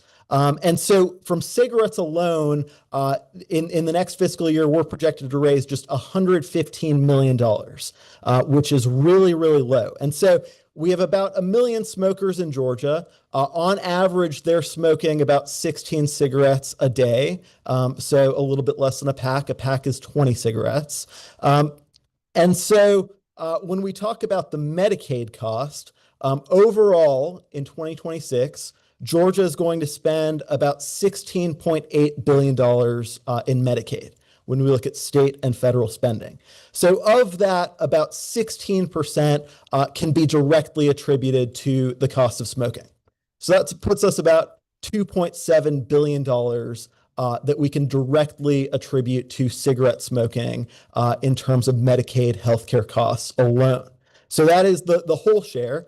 The federal government obviously pays about 2/3 of Medicaid expenditures. So if we zero that down to Georgia, it puts us at about $850 million a year in Medicaid state expenses alone. So if we say next year we're projected to raise $115 million in cigarette taxes. Obviously, we're not even scratching the surface. We're raising about 15% of costs. So if we think about this as a user fee, even for Medicaid alone, which is not talking about the other things that we've heard about secondhand, about sort of private insurance, about all these ripple effects, which we're going to get to because it actually goes deeper than just healthcare costs. It also affects incomes, it affects productivity, it affects the economy.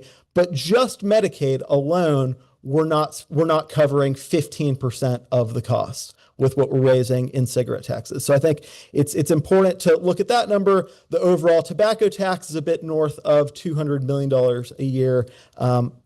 But cigarettes are obviously responsible for the lion's share of that. So there is an existing trend which has been brought up. I'm not going to talk about vaping today, but I do think it's worth looking at. And there is a switch happening where a lot of smokers are migrating to vaping. So the natural kind of decline is a little bit less than 4% a year that we've seen in recent fiscal years in Georgia. So folks are primarily migrating to kind of other forms of tobacco use. So I do think that is an important focus of the committee. And again, these numbers have been brought up, but obviously tobacco is the leading cause of preventable disease, disability, and death, with some pretty significant numbers. So one thing that I want to bring to y'all's attention is kind of the overarching effects of smoking. So the most recent comprehensive study from leading scholars in the field found that really there are two ways that smoking kind of costs our economy in terms of wages and other things like that. It's one, the health expenditures, the massive share that we're paying to treat these illnesses that kind of inflates the cost of healthcare for everyone.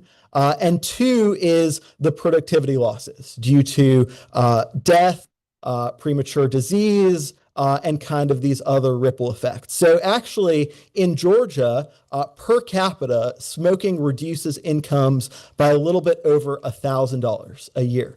And that is an average across all 11 million Georgians.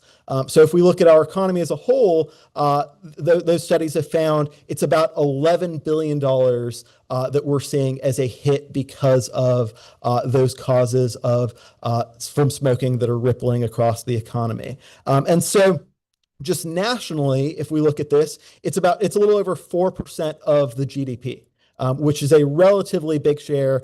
We're talking about a cumulative economic impact of around $900 billion a year from these effects that are rippling through the economy. So the whole market of cigarette sales is about $94 billion a year. So while we're talking about raising revenue potentially through a user fee, also, when you do this, when you reduce the incidence of smoking, you're going to have a positive impact on incomes. You're going to see savings in Medicaid that I'll get to in a moment, kind of approximating what that level of savings could be. So it actually is a very, very positive economic decision that would have impacts in other ways that would benefit Georgians across the board. And then, of course, when we look at smoking, there have been some good studies that have found that just it really does reduce worker productivity. It reduces the ability of folks to get to work and the ability to be employed. And particularly for lower income Georgians, that really is very significant. And actually, if we look at a lot of studies, most folks who smoke want to quit.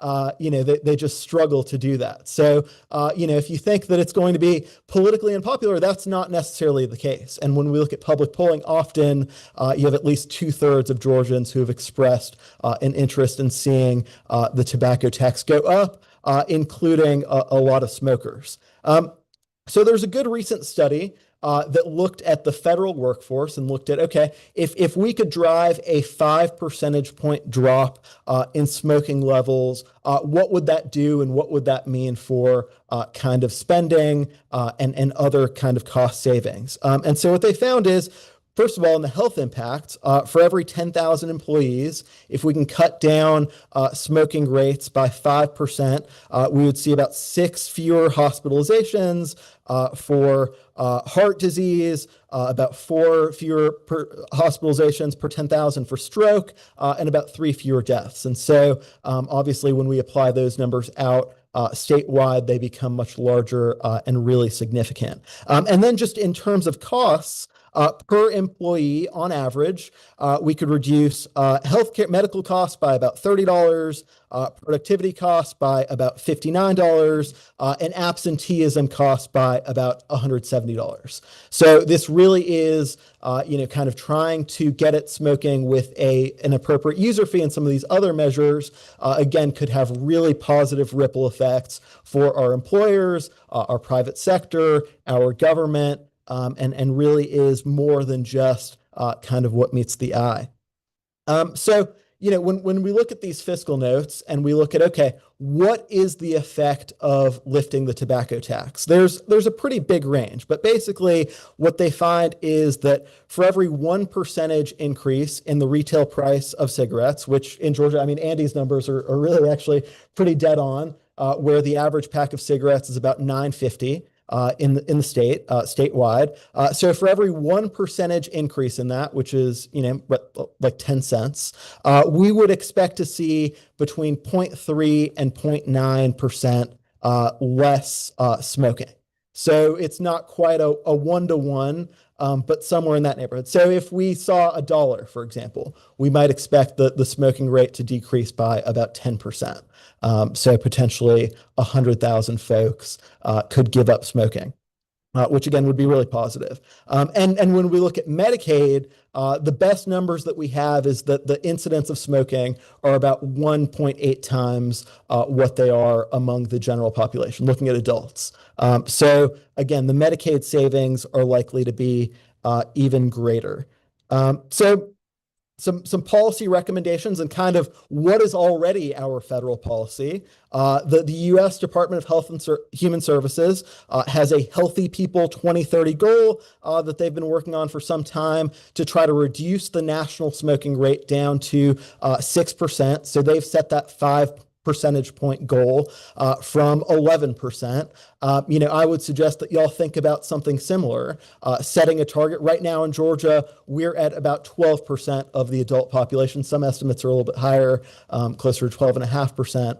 But to say, okay, that's where we are now, we want to intentionally say that through these policy maneuvers, we're going to reduce that level of smoking down. And I think 5 percentage points is kind of a goal that you've seen both the federal government and other states embrace. And then when we look at Medicaid, saying, okay, from the 100, from the full group of folks that are smoking on Medicaid, if we can get a 1% decrease, that would be about $27 million in annual Medicaid savings. So if we bring that down to the state level, again, the state is paying about a third of those costs. That is about $8 million.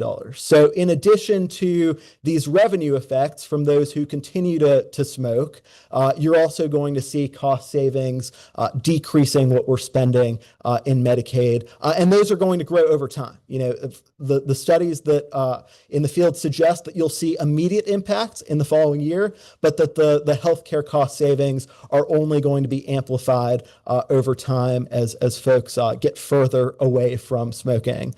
And as we see less people pick up smoking. And then, I'd also encourage y'all, as the General Assembly wisely did with the motor fuel tax in 2015 with HB 170, to not make the same mistake that we did in 2003, where obviously this can be a political lift. And so in that legislation, there's an automatic escalator included for the motor fuel tax so that you don't have to go back every year and adjust it, that it keeps pace with inflation. And so whatever level you might decide, I think it's a good idea to say we want to make sure that we continue to index that and that we don't lose ground. And again, at least $1 is really, you've heard that before from many folks. There's a reason, there's a lot of literature that really backs up that if you do anything less than that immediately, you're not going to see real public health benefits. You're mainly doing it to raise revenue. And again, I think it's really important to set those dual goals. We want a user fee. We want to appropriately account for the around $850 million a year that we're spending in Medicaid alone related to the cost of smoking. But we also want to set a policy goal of reducing tobacco smoking. And so that is all that I have for you today, but I'm happy to answer any questions that y'all may have. Okay. Questions? I do. Okay, go ahead, Representative Buckner. In the past, when we've talked about raising the tax, we always get, what is this going to do to the tobacco farmers in Georgia? Do we know anything about what that revenue is? I mean, as Chair Cooper mentioned, at 20 years ago, that may have been more of an issue, but Georgia is really not a leading tobacco producing state. And in fact, the tobacco industry across the U.S. has really dwindled, and a lot of that production is international now, not in the country. And I will say it's been a few years, but in 2019, several of your counterparts in the Senate, led by Senator Randy Robertson, Kay Kirkpatrick, Ben Watson was also on there, pushed forward SR 435, urging the House to send them a bill increasing the tobacco tax at least to the national average. And so, as has been said, particularly among the medical professionals in the General Assembly, I think that's something that there's been a lot of support for over the years. Another question? Mhm. So the other thing that we've done when we've talked about this in years past, we've talked about how we could include some taxation on vaping. And I know we're going to have another section on that, but at some point, whenever it's appropriate, I'd like to know, because it's calculated different for vaping than it is for as an excise tax or sales tax for tobacco. And of course, when you get into I don't know what they're called, the little cigarette that looks like a little cigar, and then the cigars too, those are all done differently, and there's no taxing really on those right now. So is there a recommendation from you? Would we need to do a comprehensive tax bill that included all smoking type materials, and how would be the easiest way to do that, in your opinion, where we aren't getting into wholesale here, point of sale there, different mechanisms?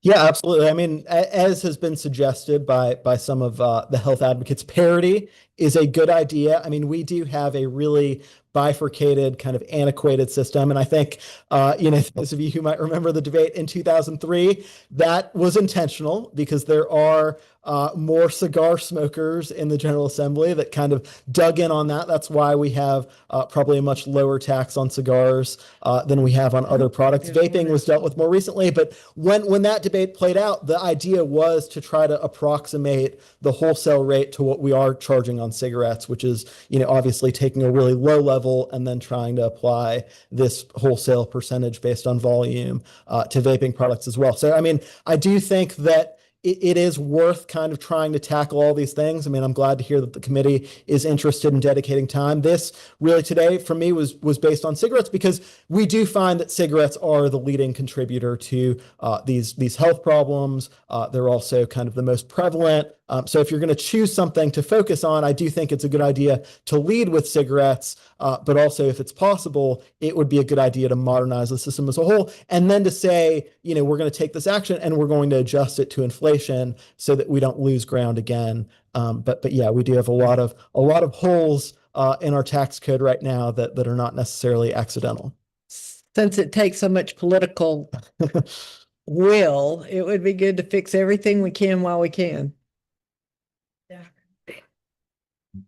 Well, and sometimes timing is everything. If we do find that we have a tremendous hole in the budget, this may be the time when an avenue for increased revenues that was just not possible to get in past things, they might be more amenable to it. So, I mean, was that making lemonade when you get lemons? There might be some positive things to it. I don't know. We might get the same reaction. I don't know. Okay, Representative. Just to go back to this issue with the agricultural products in the state, I don't know who included this in the packet, but thanks, Andrew. This is really great in terms of ranking what the top agricultural products are in Georgia, and tobacco is nowhere near the top. I think it's ranked at 14, six in the country, but in terms of like our top products in Georgia, it's way down there. So I don't think it's going to have Yeah, on the backside, there's 25. as significant of an economic impact as if we were listed. regulating, Yeah. chicken Not or even something like that. listed. Right. In terms of looking at budget holes and the willingness of the legislature to examine this issue, obviously it is a heavy lift. I think everyone can acknowledge that many of my colleagues who have been here way before me have been working on this for more than a decade, right? I think we're aware that the level at which you would have to pitch a tax to have that maximum win-win-win is at about $1. The current bill that we're entertaining is somewhat lower, and that is a concession to the fact that this is a conversation that we have to continue to have with many different interest groups. I recognize that it is much lower than $1, but just to start the conversation, I think that we are having some more interest in the issue, in particular with respect to the federal funding. And I think the fact that this bill continues to be live and discussed both in this room and in Ways and Means is something that could be interesting if we do need to come back, for example, in the fall, hypothetically for any kind of special session to reexamine the budget that's no longer balanced, that this is something that we could potentially pick up at that time, even in advance of January. Yeah. Well, I mean, the policy right now, essentially, that we have as a state is to subsidize the cost of smoking. So we are choosing to forego other things so that we can collectively pay for and subsidize these tremendous negative health effects. And it really does ripple through. So I think that as we look at potentially 600,000 folks losing their private market plans and their Medicaid plans, if kind of the latest estimates end up being accurate to what the final passage is, and assuming those enhanced tax credits aren't renewed at the federal level, as is the current policy baseline, then the choice becomes even more stark. Do we want to subsidize that a little bit less and also take care of more Georgians? And I think that that's definitely a good conversation to have. But I will, just say that when the Senate, introduced their resolution SR 435, their ask was at least the national average. Right. So I think you have a lot of counterparts over there who have that as their policy position right now.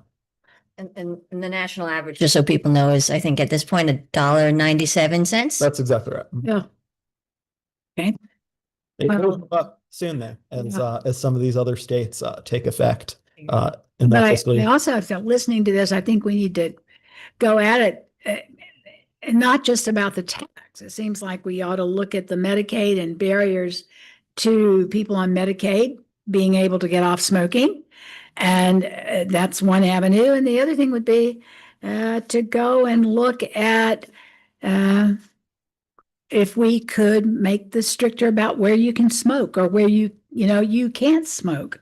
If we want to make a difference, not just in revenues, but in trying to reduce the health problems and all, which would save us money in the long run. So, sort of a threefold prong to try to implement.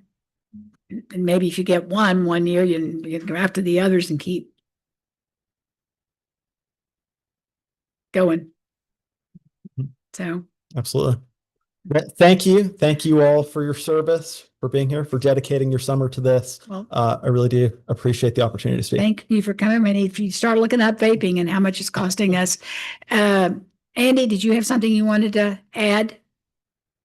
And then if there's anybody else in the room that would like to, pardon? Oh, we've got things. Okay, we've got people here. Um, Go Just ahead. two Andy. quick points that maybe warrant addition to a subsequent agenda of this committee. Representative Buckner, you mentioned the agricultural impact. I want to get the exact data on this, but I believe that the number of acres farmed with tobacco in Georgia since our last increase has decreased by 2/3. So you are right. And I want to get that exact number. I'm sorry, I don't have that with me. I was just trying to research that after you asked that question, but it has decreased significantly. Of course, famously, when you first came into office, Representative Buckner, there was also the Brown and Williamson plant in Macon, which I think was the largest cigarette manufacturing plant in the country. And it was right here in Macon. And that is, of course, long since gone. So those interests have declined. The one other topic area that I would maybe be interested in seeing on a subsequent agenda. You also mentioned Representative Buckner preemption in the concepts of smoke-free air, but Georgia is also a state that does not allow local municipalities to tax tobacco specifically by municipality. Many states do allow that. You will note in New York, for example, I know that's not a great state to cite here, but they have a state tobacco tax. The city of New York also has a city tobacco tax. So it does allow some local, some local control over the ability to also increase tobacco taxes locally that could be kind of gamed out as to, do we want to allow locals, do we want the state to set the floor, say at a minimum of $1, but also municipalities? So those are things that could be contemplated.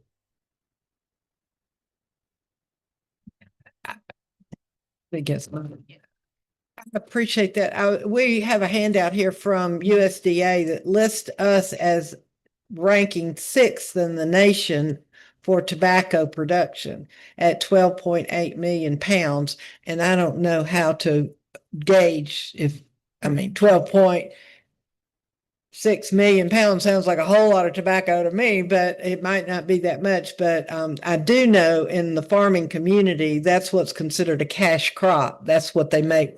They'll make more money off tobacco than they will corn, for example. So we might, and this is 2022, it's probably the most recent numbers that they have, but it would be interesting to know what that equates to in money, if we could find that out. Just to be ready. All right, thank you. All right, I think we go to the people in the Claudia wrote us. Pardon? Okay.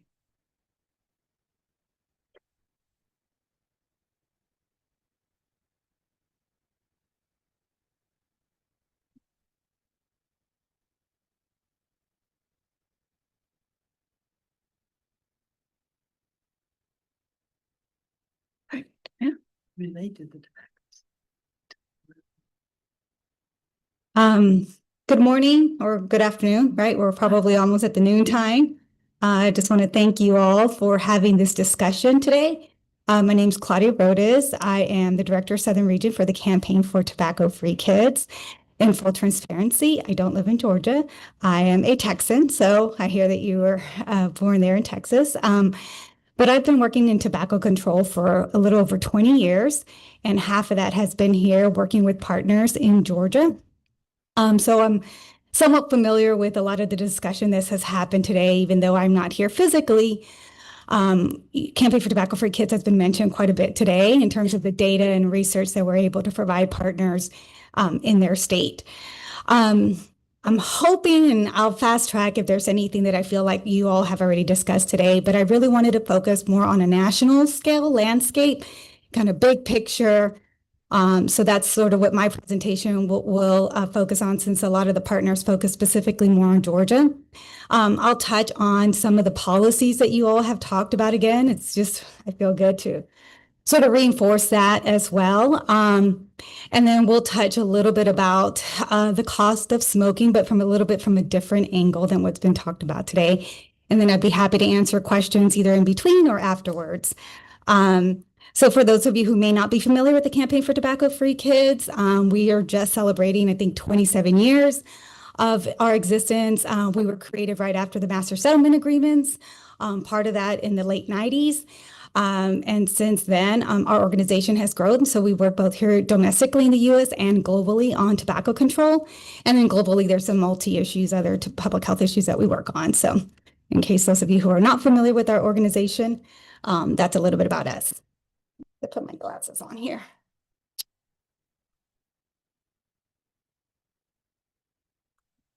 So talking a little bit why it makes tobacco control a little bit different as a public health issue. First of all, we are up against the 6th largest industry in the entire world, challenging our biggest opposition, obviously, is working against the tobacco industry with their billions and billions of dollars that they have to put in to pass either weak laws or defeat a lot of the laws that we work on. Particularly in the states that I work in. I work in a lot of the southern part of the nation here in the U.S. What makes us a little bit different as well is we do talk, and we know it's very important, the programmatic work, the mass media that goes out there.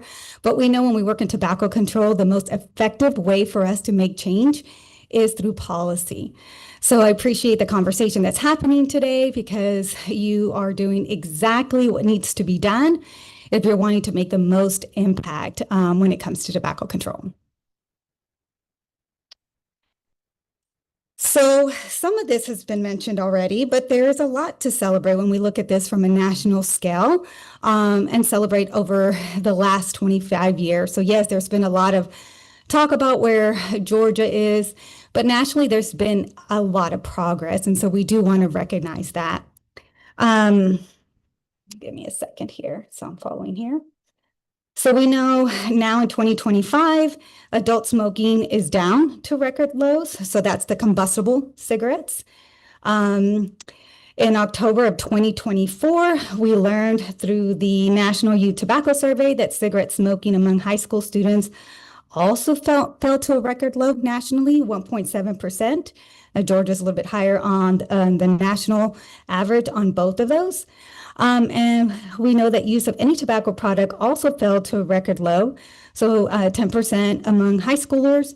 And we even say e-cigarettes use has fallen under 10%, but here in Georgia, it is higher, but higher than the national average.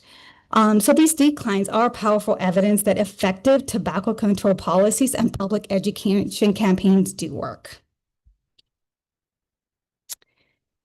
Despite that progress, though, there are still many challenges that we face in tobacco control work. We have an industry that has continued on a singular mission over the decades, and that is to get tobacco nicotine users to start and to keep the ones who are using. And they know what we know, which our trends are low, and they react to this by creating new products and changing their messaging and marketing tactics.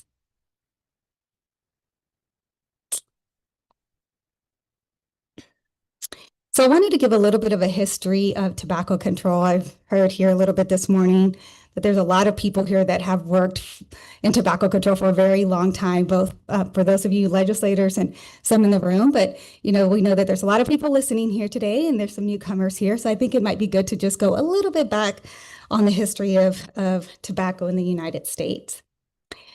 So in 1964, it was the very first U.S. Surgeon General's report that came out. And in that report, it was the very first time where, from a national level, where cigarette smoking was talked about in a big way. And at that time, 42.4% of Americans were smoking cigarettes. And in that report, surgeon generals, the scientific health leaders, they believed that there was scientific evidence that it was so strong that they had to release their scientific findings. And it really did prompt a revolutionary change in the behavior and attitudes of Americans and government towards cigarette smoking. The report did generate change, but it was not the change that was anticipated. So over the next decade, the adult smoking rate fell slightly to 37%, but total cigarette sales continued to grow for another 17 years. Let's fast forward 30 years later. And that was when we started to see more of a significant shift. And the reason we started seeing that significant shift was because there was a series of congressional hearings where we know big tobacco executives were called in and lied. They lied about the addictiveness of nicotine.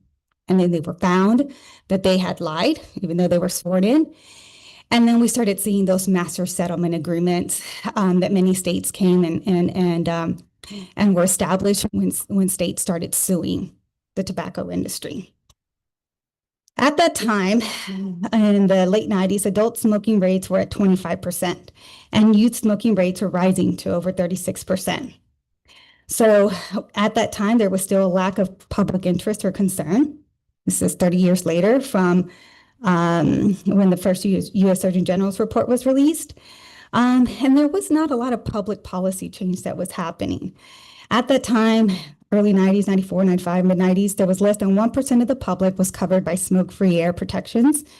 And the average cigarette tax rate was about 57 cents per pack. So I've heard 37 cents packed here. So even at that time, Georgia was still on the lower end.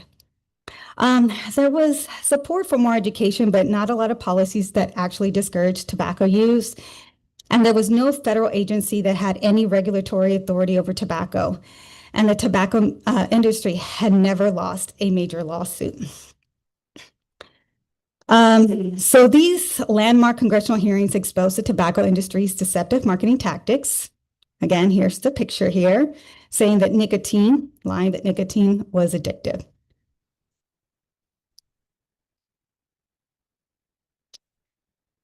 So we're going to look at the adult smoking rate and how it ranged from the 97 all the way to 2023. And as I mentioned, the national average rate is at about 10% of adults still using combustible cigarettes. So we have seen significant change since those congressional hearings. We have seen more public concern, more discussions around tobacco control since all of those hearings happened. We also have seen, as I mentioned earlier, high school cigarette smoking at historic lows. So national average is at 1.7% today. There, see that chart from 2000, it was at 28%. So again, progress being made. But we also need to recognize that that progress has been uneven, and there's still a lot of disparities that exist in particular subpopulations. So we can celebrate those historic lows, but when we break down who's actually smoking, we know that there's still a lot of subpopulations in certain groups. We won't talk about that much today, but we know it has to do with the tobacco industry's marketing tactics and those subpopulations that continue to normalize smoking. We won't talk about it much today. I heard that there's going to be a focus on e-cigarettes, so my presentation will not touch on that, but certainly want to recognize that we know that youth e-cigarette emerged as a serious public health concern when they started e-cigarettes popped on the market around 2010. So we've already talked a lot about different tobacco control strategies, so I'm going to go through these pretty quickly because you all have touched on many of this. And so I don't want to repeat, but just to reinforce what we know has driven progress. So since then, and I'll touch a little bit about that, but won't touch on it, FDA has garnered authority over regulating the sale of tobacco products. We have seen tobacco tax increases, smoke-free laws, and I'm going to go through those real quick charts. You know, we did really well for a while in prevention and cessation program funding, but that's on the decline significantly again. And we're seeing a lot more marketing, sales, and advertising restriction laws. And we won't touch on flavored tobacco bans, but there have been several states and communities that have addressed flavored tobacco in their communities. So I won't touch on this for sake of time, but you all will have copies of these slides to reference. But as I mentioned, 2009 was that historic law that passed, that Congress passed, that gave the FDA the authority to regulate the sale of tobacco products. And through that, we have seen significant changes, but not to the level of what we have expected. We are still working on enforcement and other measures. Exemptions like menthol cigarettes are still allowed. So there's still a lot of gaps, even though that law passed, and improvements that we need to make at that federal level. We just talked a lot about taxes, so I won't go through much of this at all, except to say and reinforce what was said earlier, that states who have a higher cigarette tax rate tend to have lower prevalence rates. Opposite, for those states who have a lower cigarette tax rates tend to have the higher prevalence usage rates. Smoke-free laws, I'll just go through that too quickly. I've heard y'all talk a little bit about this, but I do want to show, at least nationally, most of the states that have not progressed and moved forward on statewide smoke-free laws are in the South, so southwestern part of the country. There's a lot of local laws, but not statewide laws. And in fact, it's been over 20 years since we've seen a statewide smoke-free law passed. But, you know, local communities that still have the authority to work on it at the local level continue to work there to protect their communities. of population is covered by smoke-free laws. So as of January 1st, 2025, over 62% of the population in the United States are covered by smoke-free communities. So great success there. Same here as in tobacco taxes, communities or states who have statewide smoke-free laws tend to have lower prevalence rates, opposite of what I was saying. Those who don't have statewide smoke-free laws tend to have higher prevalence youth rates. Won't talk too much on the comprehensive programs and cessation, just knowing that we know public education campaigns how work, and we know it's a number one way to, particularly when we're working with youth, it's the number one way for them to educate them on the dangers of using tobacco products. And it's so unfortunate that Georgia will not have that program in their states, at least as we move forward until the state is able to fill that hole. I want to just reference this number and then I'm going to come back to it. So look at FY25. So this is just a chart since 99 on collectively nationally, how much states have dedicated towards tobacco control program funding. So every year, our organization, Campaign for Tobacco for Kids, along with many of our partners who have spoken today, release what we call the Broken Promises Report. That while all this money is flowing through the Master Settlement Agreement, a big portion of that is not dedicated towards tobacco control programs, as we all know. So let's remember that number, 762 million, or 764.8 million, and I'll reference it in a little bit. So I'll go through this. I talked about what the federal government has done. We've already talked about the PACT Act, passed in 2009, FDA regulation. The federal government also raised the tobacco sale age to 21.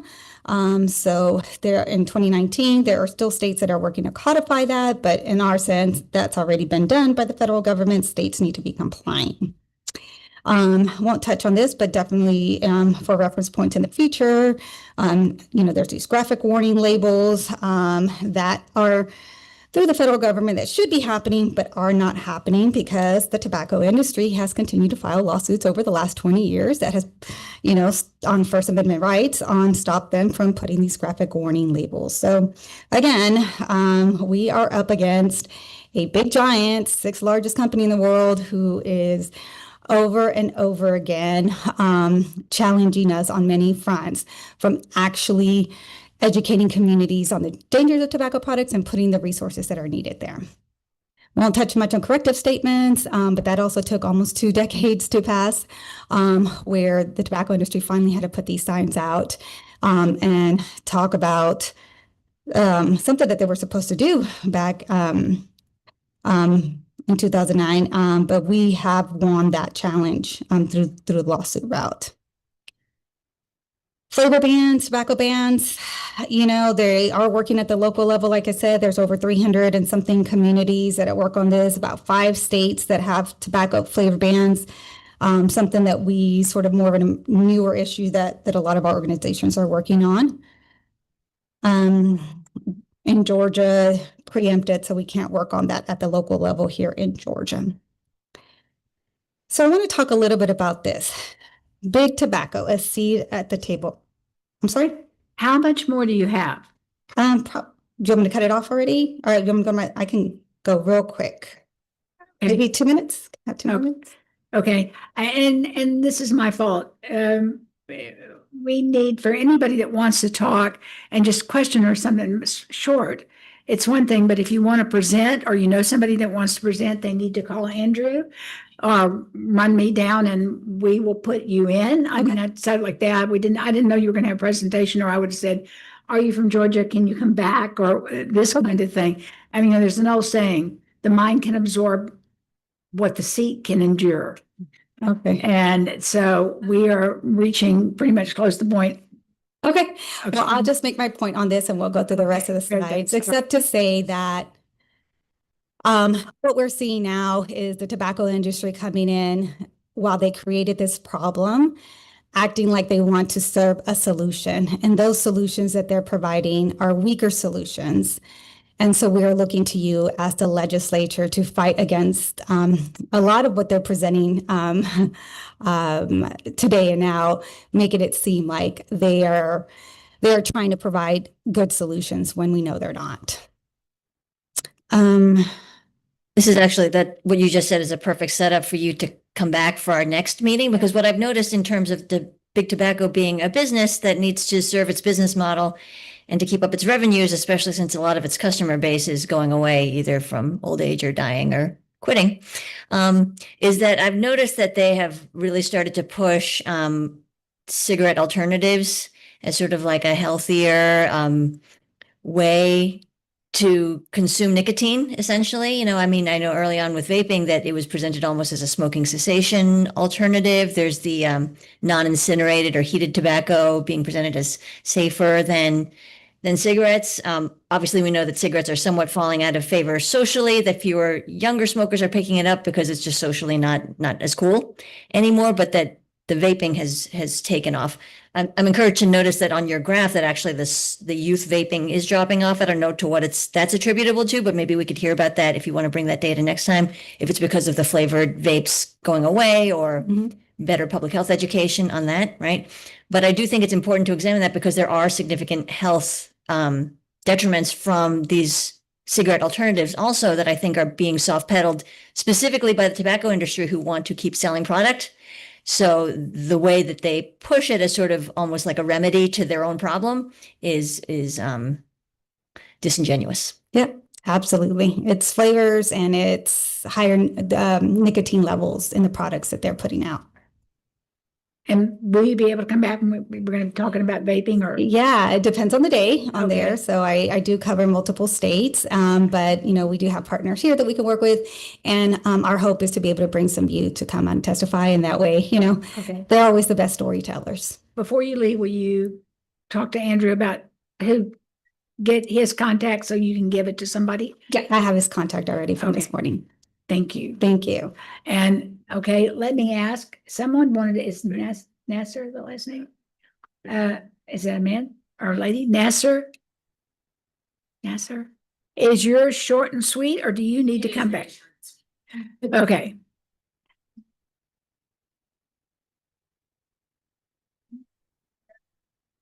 Yes. Hi, everybody. My name is Fabian Antoine Nasser. I am the new Government Relations Director here in Georgia at the American Cancer Society Cancer Action Network, but we call it ACSCAN because that's very long. So as you all know, the American Cancer Society Cancer Action Network is a nonprofit, nonpartisan advocacy affiliate of the American Cancer Society, and we advocate for public policies to end cancer as we know it for everyone, including policies targeted at improving the health of our state by reducing tobacco use. Tobacco is an addictive and deadly product, and tobacco use remains the nation's #1 cause of preventable death. Smoking harms nearly every organ in the body and increases the risk for many types of cancer, heart attack, stroke, chronic obstructive pulmonary disease, emphysema, chronic bronchitis, and many other diseases as well. Smoking is the single largest contributing risk factor to cancer in the United States, increasing the risk of at least 12 cancers. I'm gonna, like promised, make it short and sweet and kind of get to the meat and the heart of the matter. I don't want to reiterate completely all of the points that my colleagues here that I work with in the state made. But I wanted to make sure and continue to uplift the importance of the Georgia Tobacco Use Prevention Program. As many of my colleagues mentioned before, due to a loss of funding at the federal level, the Tobacco Use Prevention Program within the Chronic Disease Prevention section officially concluded operations on May 30th, 2025. Our state will see additional negative health and economic impacts due to this loss of funding and the program being gutted. Overall, for every $1 spent on comprehensive tobacco control programs, states receive up to $55 in savings from averted tobacco-related health care costs. It is imperative that Georgia figures out a way to fund the Georgia Tobacco Use Prevention Program again to protect the next generation from a lifetime of addiction. I also wanted to quickly touch on a little bit of the economics, but I know my colleague at GBPI did a very comprehensive presentation on that. But I just wanted to uplift that it should be noted that the damage tobacco inflicts upon our state is not limited to death and disease, of course. Smoking is estimated to cost Georgia $3.69 billion in direct health costs, including $699.1 million in Medicaid costs annually. Because of that, it is vital we increase our tobacco tax to at least $1.50 in order to see life-saving health and economic impacts in Georgia. I want to thank you all for allowing me to speak very shortly and to provide a comment. I'm also happy to expand on these issue areas and provide more context to the record, as well as continue to be engaged and present at future meetings as well. So thank you very much and for making it short. Is there anybody else that has got a burning desire to say, okay, nobody? All right. If anybody does or knows somebody they think would be a good presenter, if you'll get with Andrew, we can consider them. And when are we meeting next? July 17th. That's a Thursday? It's a Thursday on July 17th. So you have time to plan.